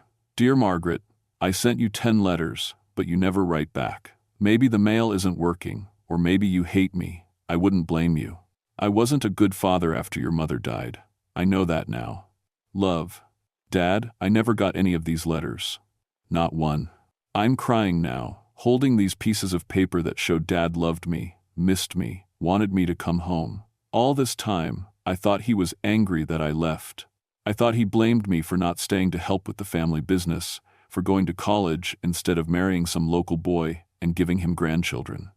But he wasn't angry, he was lonely, and I never knew because I never got his letters. That's when I hear Mom's voice from the kitchen. Maggie, is that you, sweetheart? Dinner's almost ready. I drop Dad's letters and wipe my eyes. That voice, it sounds exactly like Mom. But Mom died 17 years ago. I was 16, Danny was 14. She had cancer, and it happened fast. One day, she was fine. The next day she was in the hospital, and 3 weeks later, she was gone. Maggie? The voice calls again. Don't be shy, honey. Come see what I made for you. I get up slowly and walk toward the kitchen. My legs feel like rubber. This has to be stress. I've been working too hard, sleeping too little. Now Dad's death and being back in this house is making me hear things. But when I step into the kitchen, there she is. Mom stands at the stove with her back to me, stirring something in a big pot. She's wearing her favorite dress, the blue one with little white flowers that she used to wear on Sundays. Her hair is the same brown color, pulled back in the bun she always wore when she cooked. "There you are," she says without turning around. "I was worried you got lost. You've been gone so long." My mouth opens, but no words come out. This isn't possible. Mom is dead. I went to her funeral. I threw dirt on her coffin, but she looks so real, so solid. "Sit down, sweetheart. You look tired." She turns around, and I see her face. It's Mom, but something's wrong. Her eyes are too dark, like black holes in her face. Her smile is too wide, showing too many teeth. And her skin, it's pale gray, like old meat. "I made your favorite," she says. "Beef stew with those big chunks of carrots you like." I can't move, can't breathe. This thing that looks like my mother walks toward me, still smiling that horrible smile. "You're so thin, Maggie. Haven't you been eating? I worry about you all the way up there in Seattle, eating restaurant food and frozen dinners. That's not how I raised you." You're dead," I whisper. Her face changes for just a second. The smile slips, and I see something else underneath, something hungry and cold. But then the smile comes back. "Dead? What a silly thing to say. I'm right here. I've been waiting for you to come home." She reaches out to touch my cheek, and her fingers are ice cold. "We all have." That's when I hear the front door open. "Hey, Maggie, you here?" It's Danny's voice. My brother Danny, who killed himself when he was 19 because he couldn't handle Mom being gone and Dad turning into a bitter, angry drunk. Danny walks into the kitchen like nothing's wrong. He looks exactly the same as the day he died, tall and skinny, wearing his old Carhartt jacket and work boots. But his eyes are the same as Mom's, black and empty. "Man, it's good to see you," he says, pulling me into a hug. His body feels wrong, too cold, too stiff, like hugging a corpse. "I missed you so much." I try to pull away, but he holds on tight. "Danny, this isn't real. You're not real." "What are you talking about?" He steps back and grins at me. "I'm as real as you are. We're all real." "All?" That's when Dad walks in. He looks like he did before the dementia took him, strong and alert, wearing his favorite flannel shirt. But those same black eyes, that same wrong smile. "There's my girl," he says. "My little ranger? I'm so proud of you, Maggie. You came home, I back against the wall. This is impossible. All three of them are dead. I know they're dead. But they're standing right here, talking to me, acting like nothing happened." "I don't understand," I say. "This isn't real. You can't be here." "But we are here," Mom says. "We've been waiting for you. We have so much to talk about." "Like why you left us," Danny adds. His smile doesn't reach his eyes. "Like why you never came back," Dad says. "Like why you never answered my letters." Mom finishes. They start moving closer, and I realize I'm trapped in the corner. 3 dead faces staring at me with those empty black eyes. "We know why," Danny says. "You were ashamed of us." "Ashamed of where you came from," Dad says. "Ashamed of your poor, stupid family," Mom says. "That's not true," I shout. "I left because I had to, because this place was killing me." Their faces change then. The false smiles disappear, and I see what they really are underneath. The skin is gray and rotting, their teeth are yellow and sharp. Their fingernails are long and black. "You left because you're selfish," Danny hisses. "You left because you thought you were better than us," Dad growls. "You left because you never loved us," Mom whispers. And maybe they're right. Maybe I am selfish. Maybe I should have stayed. Maybe if I'd been here, things would have been different. Maybe Danny wouldn't have killed himself. Maybe Dad wouldn't have drunk himself into dementia. Maybe Mom wouldn't have gotten sick. The guilt hits me like a physical blow. All these years, I told myself I left for good reasons. But what if I was just running away? What if I abandoned my family when they needed me most? "We forgive you," Mom says, reaching for me again. "We understand, but you have to stay now. You have to make it up to us." "Stay forever," Danny adds. "Never leave again," Dad finishes. Their hands are on me now, cold and wet and wrong. I can smell them, the sweet, sick smell of rotting meat. This isn't my family. Whatever these things are, they're not the people I loved. I break free and run for the back door. Behind me, I hear them calling my name, their voices getting deeper and more inhuman with each word. Maggie, don't run from us again. We love you. Come back. I burst through the door and keep running into the woods. The sun is setting, and the trees cast long shadows across the ground. I don't stop until I can't hear their voices anymore. When I finally catch my breath, I pull out my cell phone. Still no signal, but I try anyway. I need help. I need someone to tell me I'm not going crazy. But deep down, I know this isn't about phone calls or getting help. This is about something much worse. This is about coming home. I spend the night in my truck, parked on the main road. About a mile from the house, every few hours, I see lights moving around inside. Shadows passing by the windows, shapes that don't look quite human. I try to tell myself it's just my imagination. But I know better. Those things in the house aren't my family. They're something else, wearing my family's faces. When morning comes, I drive into Glen Allen to use the phone at the gas station. I call my supervisor at the Park Service and tell him I need a few more days to handle Dad's estate. He's understanding. He lost his own father last year. I also call Dr. Patricia Webb, a psychologist who works with the Park Service. Sometimes rangers see things in the wilderness that mess with their heads. Bears that look like people, voices in the wind, shadows that move wrong. Pat helps us sort out what's real and what isn't. Margaret, good to hear from you, Pat says. How are you holding up? I tell her about the house, about seeing my dead family. I try to make it sound like I know it's not real, like I'm just dealing with grief and stress. But Pat's smart. She hears what I'm not saying.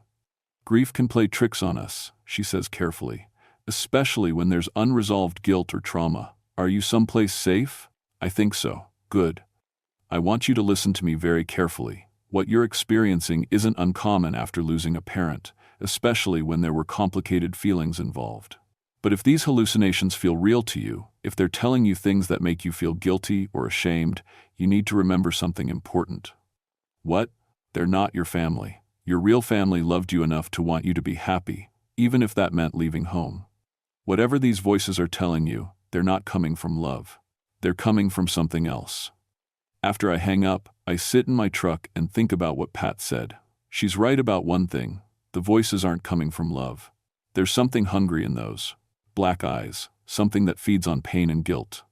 But I can't just drive away. Not yet. I need to understand what's happening. And I need to get Dad's letters. All of them. They're proof that he loved me. That he understood why I left. I drive back to the house in the afternoon. From the outside, it looks normal again.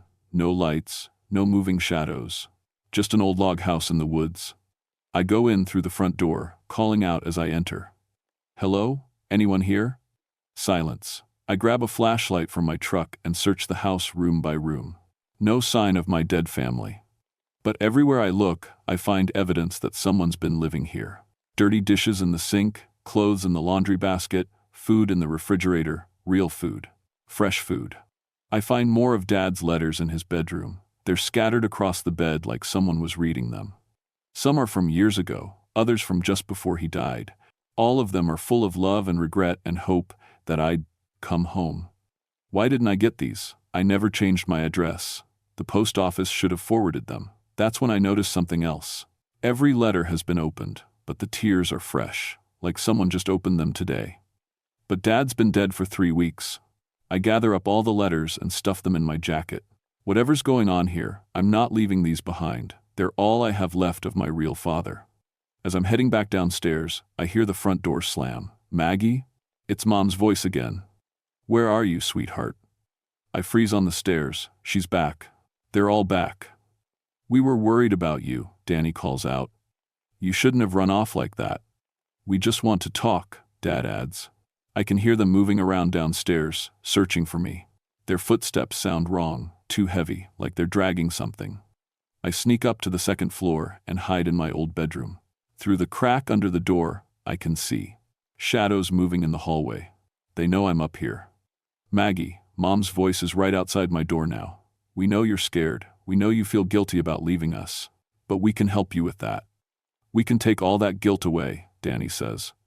All that shame, Dad says. All you have to do is let us in. The doorknob starts to turn.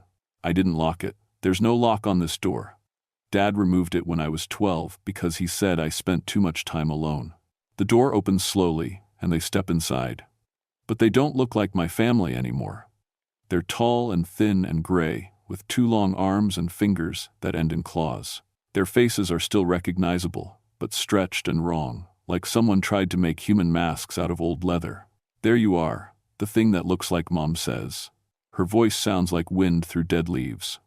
We've been looking everywhere for you. You can't keep running from us, the dad thing says. We're your family. We love you. We love you so much, the Danny thing says. We want to be close to you. Closer than we ever were when we were alive. They move toward me, and I can see what they really are. Not ghosts, not spirits. Something else? Something that feeds on human emotion, on guilt and pain and regret. You left us, Mom thing says, reaching out with those terrible claws. You abandoned us when we needed you most. Danny killed himself because you weren't there to stop him, Dad thing says. I died alone because you were too busy with your fancy college education, Mom thing says. Dad drank himself to death because you broke his heart, Danny thing says. Each word hits me like a physical blow, because part of me believes it, part of me has always believed it. But we forgive you, they say in unison. All you have to do is feed us. Feed you what? Your guilt, your shame, your pain. Give it all to us, and we'll take it away forever. They're close enough to touch me now. Their breath smells like grave dirt and rotten meat, but their eyes are so hungry. No, I whisper, no. You're not my family. My family is dead. The mom thing tilts her head. We are your family. We're exactly what your family became because of what you did to us. My mother died of cancer. My brother killed himself because he was depressed. My father drank because he couldn't handle losing his wife and son. None of that was my fault. Wasn't it? Dad thing asks. If you'd stayed, maybe your mother wouldn't have given up. Maybe your brother wouldn't have felt so alone. Maybe I wouldn't have needed the bottle to forget. For a moment, I almost believed them. The guilt is so strong, so familiar. I've carried it for years. The weight of leaving, the fear that I'm selfish and cold and uncaring. But then I remember Pat's words. And I remember the letters. My father wrote to me, I say, pulling out the letters. He told me I was right to leave. He told me he was proud of me. The creatures hiss and step back. The letters seem to burn their eyes. Lies, Danny thing spits. We destroyed those letters years ago, Mom thing says. Then how do I have them? They look at each other, confused and angry. For the first time, they seem uncertain. You're not my family. I say again, louder this time. You're something else, something that feeds on guilt and pain, but I'm done feeding you. I push past them and run for the stairs. Behind me, I hear them changing, their voices becoming deeper, more animal. The sounds of claws on wood, of something large moving fast. I make it to the front door and burst outside. The sun is setting again, and the forest is full of shadows. But I don't stop running until I reach my truck. As I drive away, I look back at the house. In the upstairs window, I see 3 shapes watching me go. But they're not human shapes anymore. They're something else entirely. I don't go back to the house that night. Instead, I drive to the ranger station in Copper Center and use their computer to research the property records. What I find makes my blood run cold. The Sullivan homestead has been in our family for 4 generations. But according to the records, people have been disappearing there for over 60 years. Hunters who never came home. Hikers who went missing. Even some of our own neighbors, back when I was a kid. I remember now. The Hendersons' oldest son, Michael. He disappeared when I was 10. They found his truck by our property line, but never found him. Dad said he probably fell through the ice on Miller Creek. But there was no ice in July. And Sarah Winters from down the valley, she vanished when I was 15. Her family said she was coming to visit us, but we never saw her. Dad said she must have gotten lost in the woods. How many people, how many visitors who never made it home? I dive deeper into the old newspaper archives. The earliest disappearance I can find dates back to 1962, a year after my grandfather built the house. A wildlife photographer named James Reed came to document the local bear population. His equipment was found scattered around our property, but he was never seen again. That's when I find the old journal entries. They're in a box of historical documents from the area, donated by families who moved away. One is from a woman named Elena Yazzie, whose husband worked as a hunting guide in the 1972nd. Asterisk. Joseph says there's something wrong with the Sullivan place. The animals won't go near it anymore. Even the ravens stay away, and they'll go anywhere for food. He thinks the family feeds something out there, something that shouldn't exist. Asterisk. Another entry from 1985. Asterisk. Lost another hunter today. Third one this year, who went missing near the Sullivan homestead. The Park Service is starting to ask questions, but what can we tell them? That there are things in these woods that used to be human? That they're getting stronger every year, hungrier every year? Asterisk. And then, the one that makes my hands shake. Asterisk. Talked to old Frank Sullivan today. He's dying, and he knows it. Told me the truth about his family. Said the things in his house aren't his real family at all. Said they showed up after his wife died, wearing her face, feeding on his grief. He's been feeding them for 20 years, bringing them visitors, keeping them strong. He wants to stop, but he's too weak now, too addicted to the comfort they give him. God help him. God help us all. Asterisk. Frank Sullivan was my grandfather. He died when I was 5, but I remember him, sad and quiet, always talking to people who weren't there. Dad said it was dementia, but what if it wasn't? What if these things have been feeding on my family for generations? I print out everything I can and drive back toward the house. But this time, I'm not going alone. I stop at the Bring fire station in Glen Allen and talk to Captain Jim Torres, a man I've known since I was a kid. I need help, I tell him. Something's wrong at Dad's place. Jim's a good man, practical and steady. He doesn't ask too many questions when I tell him I'm worried about squatters or vandals. He agrees to come with me in the morning to check things out. But when morning comes, I can't find Jim anywhere. His wife says he left early to meet me at the Sullivan place. She's been trying to reach him on the radio for hours. I drive to the house alone, my heart pounding. Jim's truck is parked in the driveway, but there's no sign of him. I call out his name as I walk toward the house. No answer. Inside, I find Jim sitting at the kitchen table. He's staring at nothing, his eyes blank and empty. There's a coffee cup in front of him, but it's been there long enough to grow cold. Jim? I touch his shoulder. Jim, can you hear me? He turns his head slowly and looks at me. His eyes are the same black holes I've seen before. Hello, Margaret, he says, but it's not his voice anymore. It's deeper, older, hungrier. We've been waiting for you. I back away as Jim stands up. His movements are wrong, too stiff, like a puppet being controlled by invisible strings. You brought us a gift, he says. Fresh pain, fresh guilt. Jim Torres feels so bad about not being able to save his daughter from that car accident 10 years ago. So much delicious suffering. Let him go. We can't do that. But don't worry, we'll take good care of him. Just like we took care of your grandfather, just like we took care of all the others. That's when I see them. Shadows moving in the corners of the room. The things that look like my family, but I can see their true forms now. Tall and gray and wrong, with too many teeth and too many fingers. You've been feeding on people for decades? I say, feeding and growing stronger, the mom thing says. Every visitor who comes here with pain in their heart, guilt in their soul. Every hunter who feels bad about leaving his family. Every hiker who regrets not calling his mother. They all feed us, and you, the dad thing says, you're the best of all. So much guilt, so much shame. You've been feeding us from miles away for years, just by feeling bad about leaving home. That's why you never got the letters, the Danny thing says. We made sure of that. Guilt tastes better when it's pure, when it's not contaminated by forgiveness or love. I understand now. These things aren't just mimicking my family, they're parasites that feed on negative emotions. They've been harvesting guilt and pain from everyone who comes near this place. And I've been their favorite meal for 15 years, feeding them long distance with my self-doubt and regret. But now you're here, Jim Thing says. Now we can feed properly. They start moving toward me, all of them, their forms shifting and changing with each step.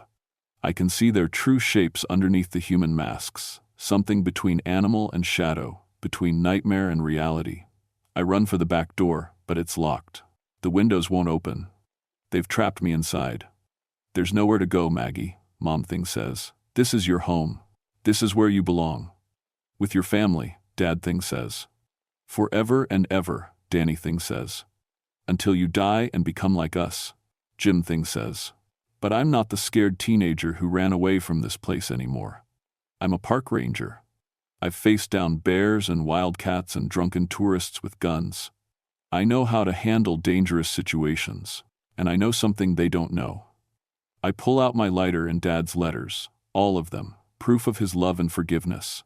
But more than that, I pull out the gasoline I've been carrying in my truck, the gas I brought to clean Dad's old tools. You want to feed on my guilt? I ask them. Then here's something to do. Choke on. I pour gasoline around the kitchen and light the letters on fire. The creatures scream as the flames spread. Not human screams. Something much worse. The sound of hunger and rage and ancient, endless need. You can't destroy us, Mom Thing shrieks. We're your family. No, I say, backing toward the door as the fire spreads. You're not. My family loved me enough to let me go. They loved me enough to want me to be happy. The fire reaches the walls and starts climbing toward the ceiling. The creatures are changing shape now, becoming less human with each passing second.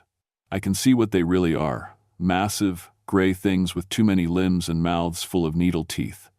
But they're afraid of the fire. They can't get close to it. My mother died loving me, I shout over the roar of flames. My brother died because he was sick, not because of me. My father died knowing I was safe and happy somewhere else. That's the truth. That's what really... The front door finally opens, and I burst outside into the cool morning air. Behind me, the house burns. And inside, I can hear the creatures screaming as they die. But not all of them.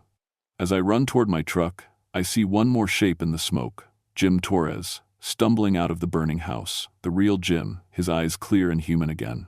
Margaret? He coughs and falls to his knees. What happened? Where am I? I help him to the truck and drive us both away from the fire. In my rearview mirror, I watch the house burn to the ground. 4 generations of my family's home, going up in smoke. But I don't feel sad about it. I feel free. The fire department calls it an electrical fault, old wiring in an old house. Jim doesn't remember anything after arriving at the property. The doctors say it's probably smoke inhalation, maybe a minor concussion from falling debris. I don't correct them. The insurance money from the house is enough to pay off Dad's medical bills and have some left over. I donate that money to a counseling center for people dealing with family trauma and guilt. It seems like the right thing to do.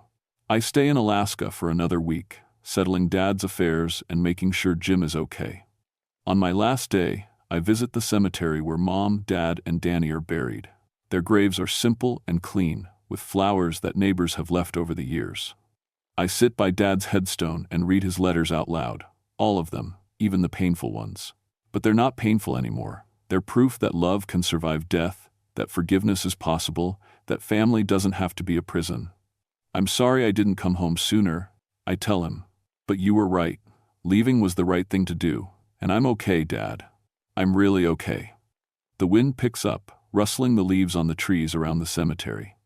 For just a moment, I think I hear something in that wind. A voice, warm and familiar. I know, sweetheart. I always knew. But when I listen closer, it's just wind. I drive back to Seattle the next day. My apartment feels different now. Not like a place I'm hiding, but like a place I chose. My job feels different too. When I help tourists understand the history of the places they visit, I think about the importance of knowing the difference between real history and the stories we tell ourselves. 3 months later, I get a call from the Park Service. There's an opening for a supervisory position at Denali National Park. It's a promotion, a chance to help other rangers deal with the strange things they sometimes encounter in the wilderness. I take the job because I've learned something important from my time at the family homestead. There are things in this world that feed on our pain, our guilt, our regret. They tell us we deserve to suffer, that we're responsible for things beyond our control. They make us believe that love means staying trapped, that loyalty means accepting abuse, that family means never being allowed to grow.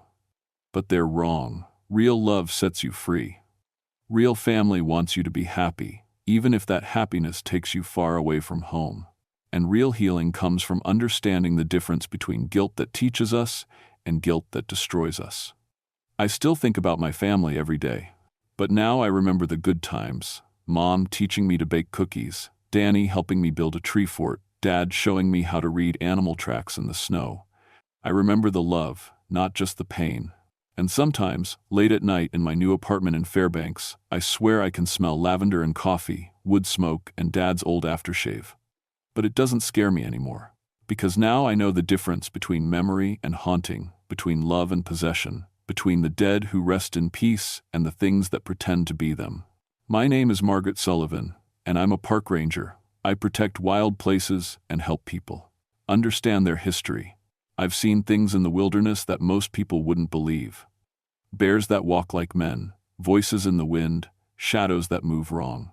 But the most dangerous thing I ever encountered wasn't in the wilderness at all. It was in a house that looked like home, wearing the faces of the people I loved most.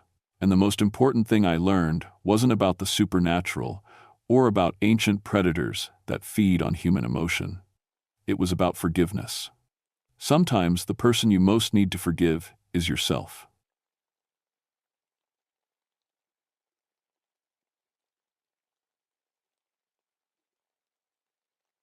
My name is Samuel Northcott, and I've been a park ranger for 31 years. That's longer than anyone else in Alaska. When people ask me why I stayed so long in the wilderness, I tell them it's because the land needs someone to watch over it. What I don't tell them is that sometimes the land watches back. It was December 15th, 1999, 2 weeks before the new millennium. Everyone was worried about Y2K, about computers crashing and planes falling from the sky. I was sitting in my ranger station in Gates of the Arctic National Park, listening to the wind howl across the Brooks Range, when my radio crackled to life. Northcott, this is Anchorage Dispatch. We need you to coordinate emergency response for all northern Alaska parks. We've got situations. The voice belonged to Director Martinez. In 20 years of knowing him, I'd never heard him sound scared. But he did now. What kind of situations? I asked, reaching for my logbook.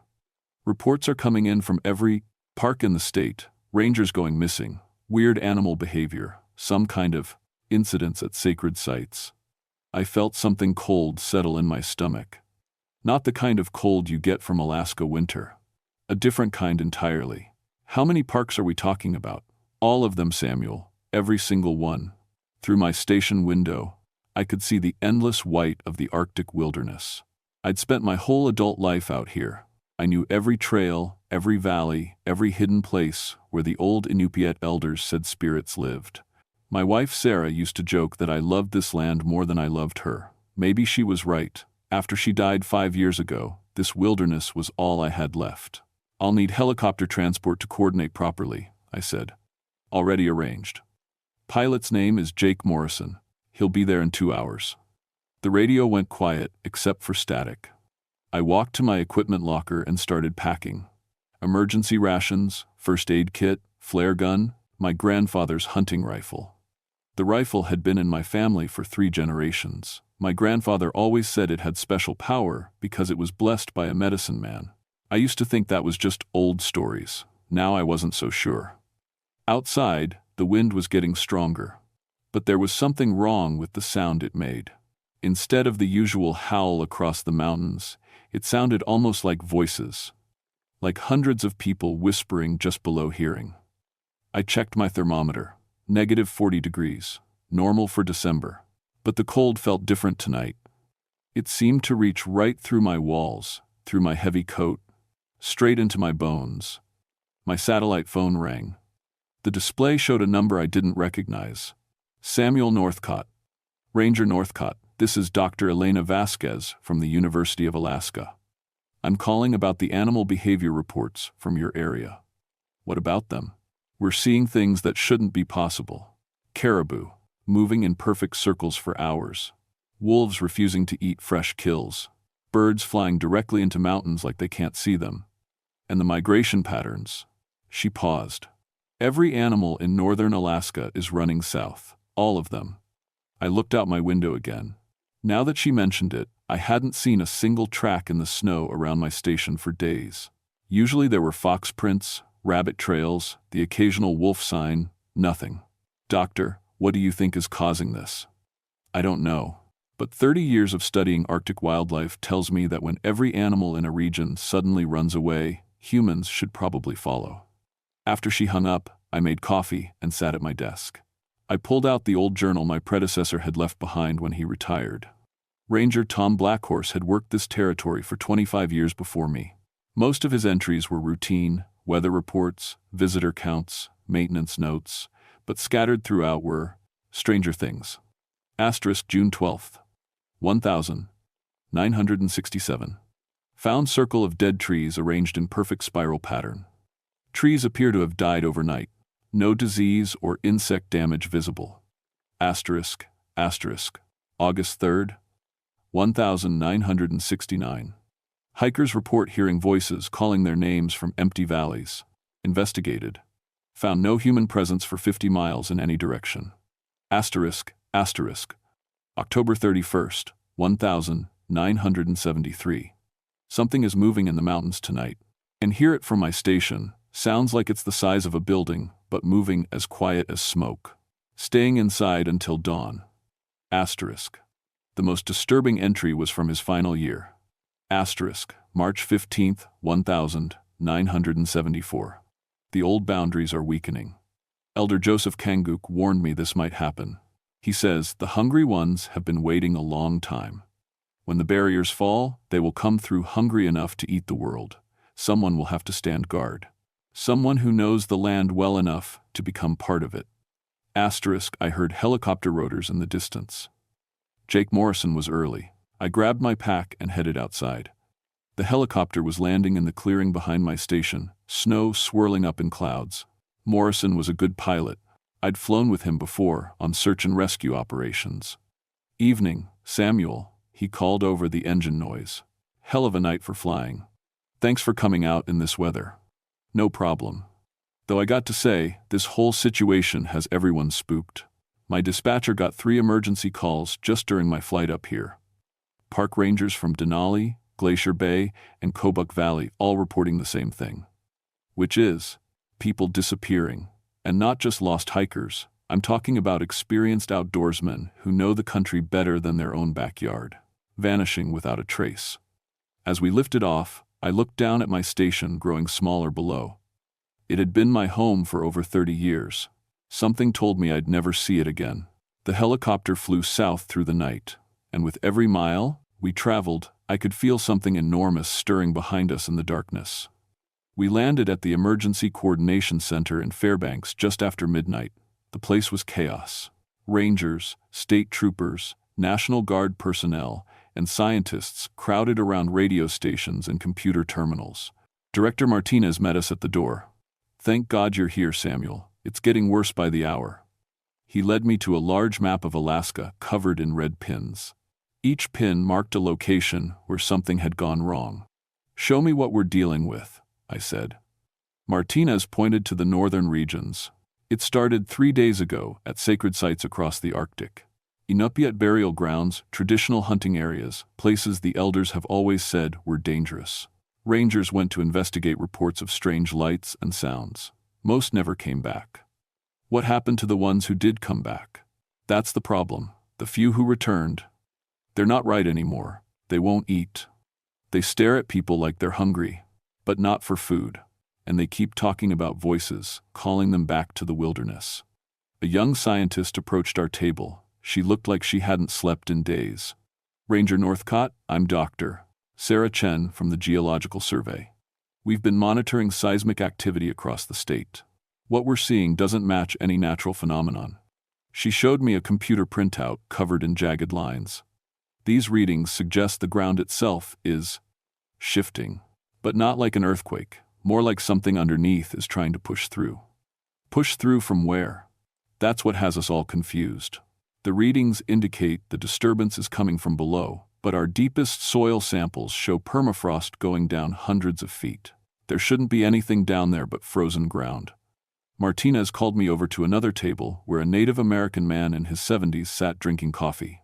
His weathered hands shook slightly as he held the cup. "Samuel, this is Elder Joseph Konguk. He's been trying to tell us something important."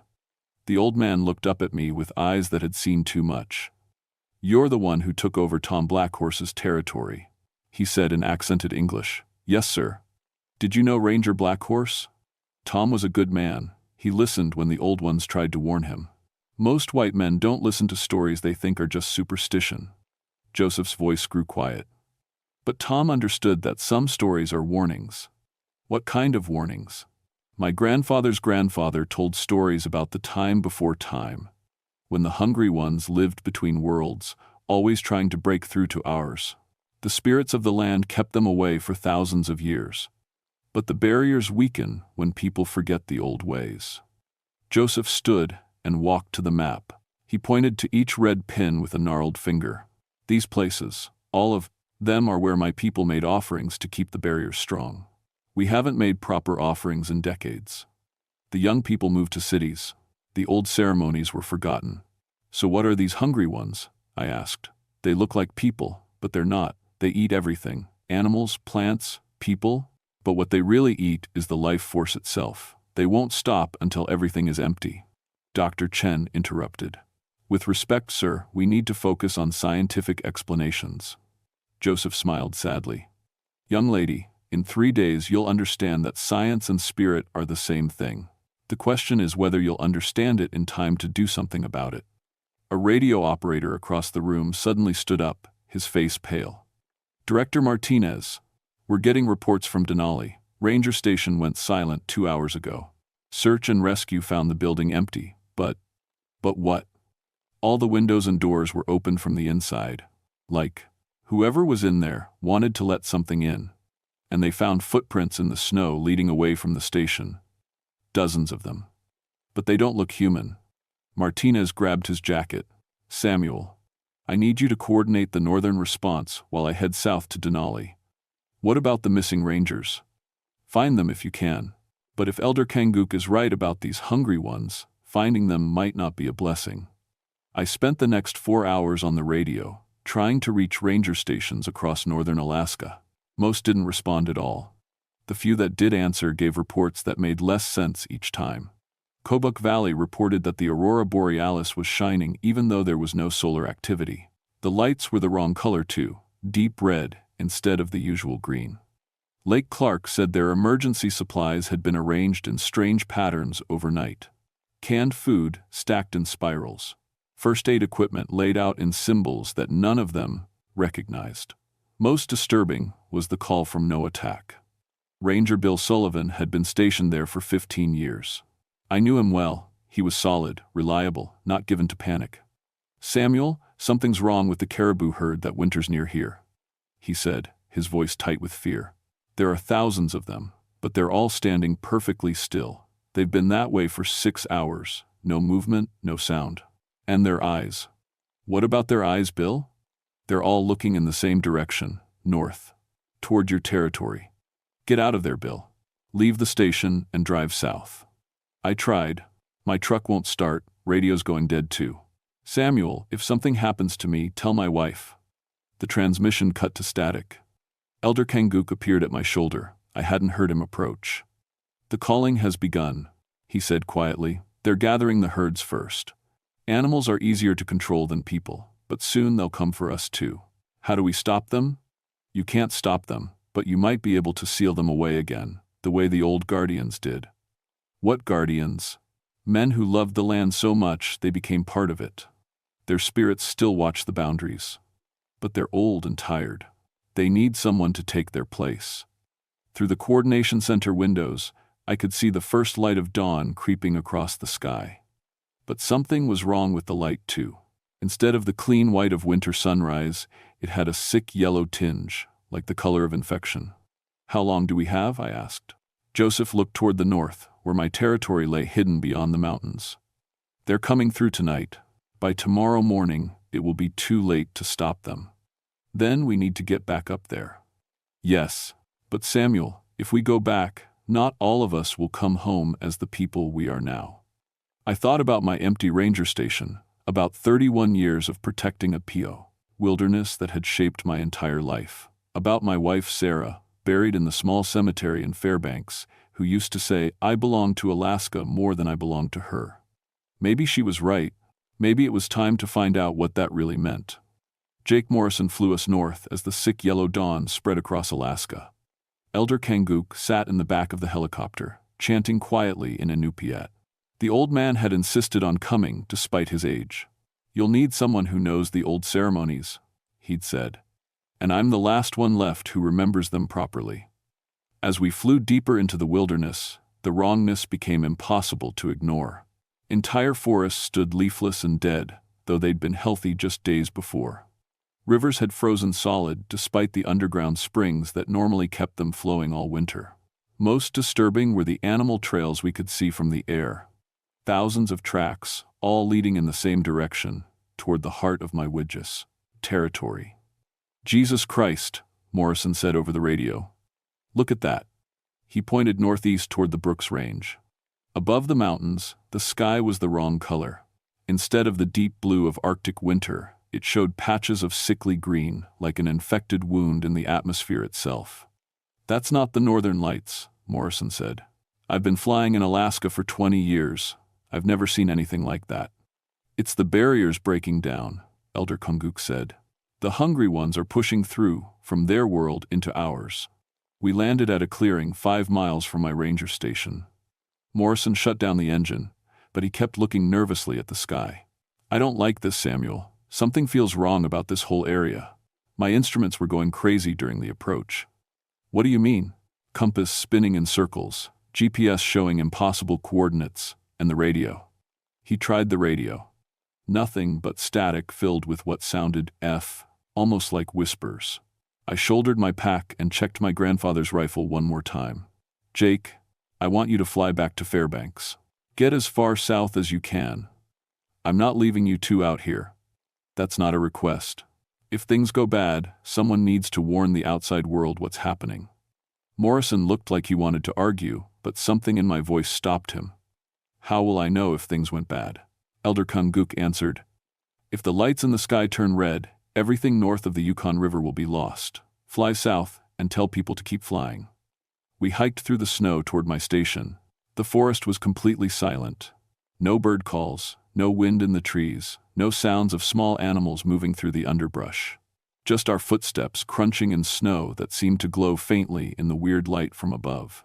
"Joseph," I said as we walked, "tell me about these guardians you mentioned. Long ago, when the hungry ones first tried to break through, some men volunteered to become permanent watchers. They gave up their human lives to become spirits bound to the land itself. Their job was to guard the weak places, where the barriers between worlds grow thin. What happened to them? They're still here, still watching, but they've been alone for so long, and the barriers have grown so weak that they can't hold much longer. They need someone to join them. Someone with strong connection to this place." We reached my ranger station just as the sun set behind the mountains. The building looked normal from the outside, but something felt wrong. The front door stood slightly open, though I always kept it locked when I was away. Inside, everything was exactly as I'd left it, except for one thing. My desk calendar had been turned to a date that didn't exist. December 32nd, 1999. Written in the margin was a message in handwriting I didn't recognize. Asterisk, the time between times. When old boundaries fail, come to the sacred grove if you would save your world. Asterisk, how far is the sacred grove? I asked Joseph. 3 miles north. It's where the barriers are thinnest. If they're going to break through completely, that's where it will happen. We left the station and hiked through increasingly strange terrain.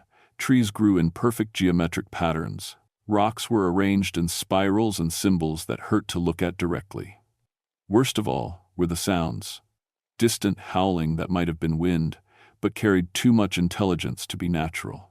The sacred grove was a circle of ancient spruce trees surrounding a small clearing. As we approached, I could see lights moving between the trees. Not flashlights or campfires, but something that glowed with its own sick luminescence. "Stay behind me," I whispered to Joseph. We crept to the edge of the clearing and looked through the trees. What I saw there will stay with me until the day I die, and probably longer. In the center of the clearing, the ground had been torn open, not dug or excavated, but ripped apart like fabric. Through the hole, I could see into another place entirely, a world where the sky was black and the ground was covered with bones. Moving through that alien landscape were things that might have been human once, but had been twisted into something else. They walked on all fours, their limbs stretched impossibly long, their faces elongated into wolf-like snouts filled with too many teeth. But the worst part was their eyes. They looked intelligent, hungry, and completely aware of us watching them. One of the creatures climbed out of the hole into our world, then another, then dozens. They moved with inhuman grace through the snow, testing the air like predators seeking prey. "We're too late," Joseph whispered. "They're already coming through." The creatures suddenly stopped moving and turned toward our hiding place. Every single one of them was looking directly at us. "Run," I said. We crashed through the forest, branches tearing at our clothes. Behind us, I could hear the creatures following. They moved without sound, which somehow made it worse than if they had been howling or snarling. Joseph stumbled and fell. I helped him up, but we both knew he couldn't run much farther. "Samuel," he gasped, "you have to do the ceremony without me. Bind yourself to the land, become a guardian. I don't know how. Love it enough to never leave. That's all the ceremony really is. Love this place enough to give up everything else." I looked back toward the sacred grove. The sickly light was spreading, and I could see more creatures pouring through the hole in reality. Soon there would be hundreds, then thousands. What about the people in the villages? In Fairbanks? If the barriers fall completely, there won't be any people left anywhere. These things won't stop until they've consumed everything in our world. Then they'll move on to the next. I thought about my 31 years in this wilderness. Every sunrise I'd watched from my station windows. Every animal track I'd followed through fresh snow. Every quiet night when the land felt like it was sharing its secrets with me. I thought about Sarah, buried in Fairbanks, who had always said I belonged to Alaska more than I belonged to her. Maybe she was right. Maybe it was time to make that belonging official. The creatures were getting closer. I could hear them moving through the trees, no longer bothering to be silent. They knew we couldn't escape. Joseph collapsed against a large spruce tree, breathing heavily. Blood ran from cuts on his face where branches had scratched him during our flight. "How do I become a guardian?" I asked him. "You have to go back to the sacred grove. Stand in the center where the worlds meet. Offer yourself to the land completely, body, mind, and spirit. The old guardians will accept you if your love for this place is true." What happens then? Your human body dies. Your consciousness becomes part of the wilderness itself. You'll be able to close the barriers, but you'll never be able to leave this place again, never be able to be human again. Through the trees, I could see the creatures surrounding us. They moved like shadows with teeth, patient as predators who knew their prey had nowhere to go. One of them stepped into the small clearing where we'd stopped. In the strange light from the torn sky, I could see it clearly for the first time. It had been human once. I could tell from the remnants of clothing hanging from its stretched frame. But something had changed it, twisted it into a thing of pure hunger. Its mouth opened, revealing rows of needle-sharp teeth, and it spoke in a voice like wind through dead leaves. "Samuel Northcott, 31 years in the wilderness. You love this land enough to die for it. That's exactly what we need. What do you want? We want you to become one of us, to help us spread across your world. You know every trail, every hidden valley, every place where people might hide. With your knowledge, we could consume everything in weeks instead of years. Never. Look around you, human. We're already here. Your barriers have failed. Your guardians are weak and old. Nothing can stop us now." From the creature's mouth came a sound like laughter, but wrong, too hungry, too cold. "We've consumed 1,000 worlds. Turn their protectors into our servants. Your world will be no different." Joseph struggled to his feet beside me.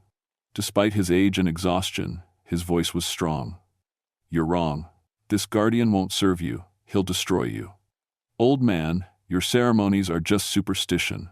Your guardians are myths. We are real. We are here. We are hungry. Then you don't know what real love can do." I raised my grandfather's rifle and fired at the creature. The bullet passed right through it, without effect. It laughed again. Weapons can't harm us, Ranger. We exist between the spaces of your reality. Only spiritual force can touch us. More creatures emerged from the shadows. Dozens of them, all twisted versions of people they had once been. I recognized some faces, rangers who had gone missing over the past few days. They looked at me with eyes that held both hunger and terrible awareness of what they had become. "Join us willingly," the first creature said, "and we'll make your transformation pleasant. Resist, and we'll tear your mind apart before we change your body." I thought about Morrison flying south toward Fairbanks, about Director Martinez coordinating rescue efforts from his office, about all the people who had no idea that reality itself was under attack. "Joseph," I said quietly, "if I become a guardian, can I save them all? If you're strong enough, if your love for this place is deeper than their hunger." I looked around at the place, wilderness that had been my home for 3 decades. Every tree, every stone, every breath of cold air felt familiar. This land had shaped me, taught me, given my life meaning. Sarah had been right. I did belong to Alaska more than I belonged to anywhere else. I have to go back to the grove. "We'll stop you," the creature said. "No," Joseph replied. "You'll try." The old man began chanting in Inupiat, the same words he'd been repeating in the helicopter. The creatures recoiled as if the language itself was painful to them. "Run, Samuel. I'll hold them as long as I can." I crashed through the forest toward the sacred grove. Behind me, I heard Joseph's chanting turn to screams, then to silence. The old man had bought me time with his life. I reached the edge of the grove as the hole in reality grew wider. More creatures were pouring through from their dead world, and I could see other holes opening in the distance. The barriers between worlds weren't just breaking, they were collapsing entirely. In the center of the clearing, where the hole was deepest, I could see shapes moving. Not the twisted creatures, but something else. Older, sadder, the spirits of men who had made the same choice I was about to make, countless years ago. "Are you the guardians?" I called out. A voice answered from everywhere and nowhere at once. "We are what remains of those who chose duty over life, who chose love over self. Are you ready to join us?" Around the grove, the creatures gathered. Hundreds of them now, all watching and waiting. They knew what I was planning, and they knew they couldn't stop me without entering the grove themselves. And something about that sacred space still held enough power to keep them at bay. "If I do this," I said, "will the barriers hold? With our combined strength and yours, yes. But the price is everything you are, and everything you might have been." I thought about Sarah one last time, about the life we'd set her, planned before cancer took her. About growing old together, maybe retiring to somewhere warmer, but those dreams had died with her 5 years ago. Since then, all I'd had was the wilderness. All I'd wanted was to protect it. "I'm ready." I walked to the center of the grove, above the hole where worlds met. The air itself felt alive here, charged with forces beyond human understanding. "I offer myself," I said to the waiting spirits. "My body to nourish the land. My mind to guard the boundaries. My spirit to watch eternal." The world exploded into light. Pain beyond description tore through every cell in my body as my human form began to dissolve. But beneath the pain was something else. A connection to everything around me that I'd never felt before.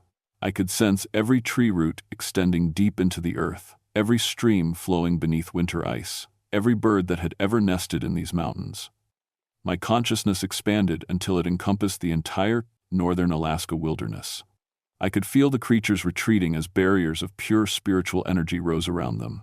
The holes between worlds began to seal, reality healing itself like a wound closing. The twisted beings that had once been missing, rangers and hikers, tried to flee back to their alien world, but it was too late. As the dimensional tiers closed, they were caught between realities and simply ceased. Through eyes that were no longer physical, I watched the sick yellow light fade from the sky. The aurora borealis returned to its normal green glow. In the distance, I could sense animals beginning to return to the wilderness. Caribou cautiously moving north again, wolves emerging from caves where they had hidden, birds returning to empty nests. The immediate crisis was over. The invasion had been stopped. But I understood now why the old guardians had grown weak. This wasn't a job that would end when the current threat was defeated. The hungry ones would try again, in 100 years or 1,000. They would probe the barriers, looking for weakness, testing the resolve of those who stood watch. And I would be here, waiting for them.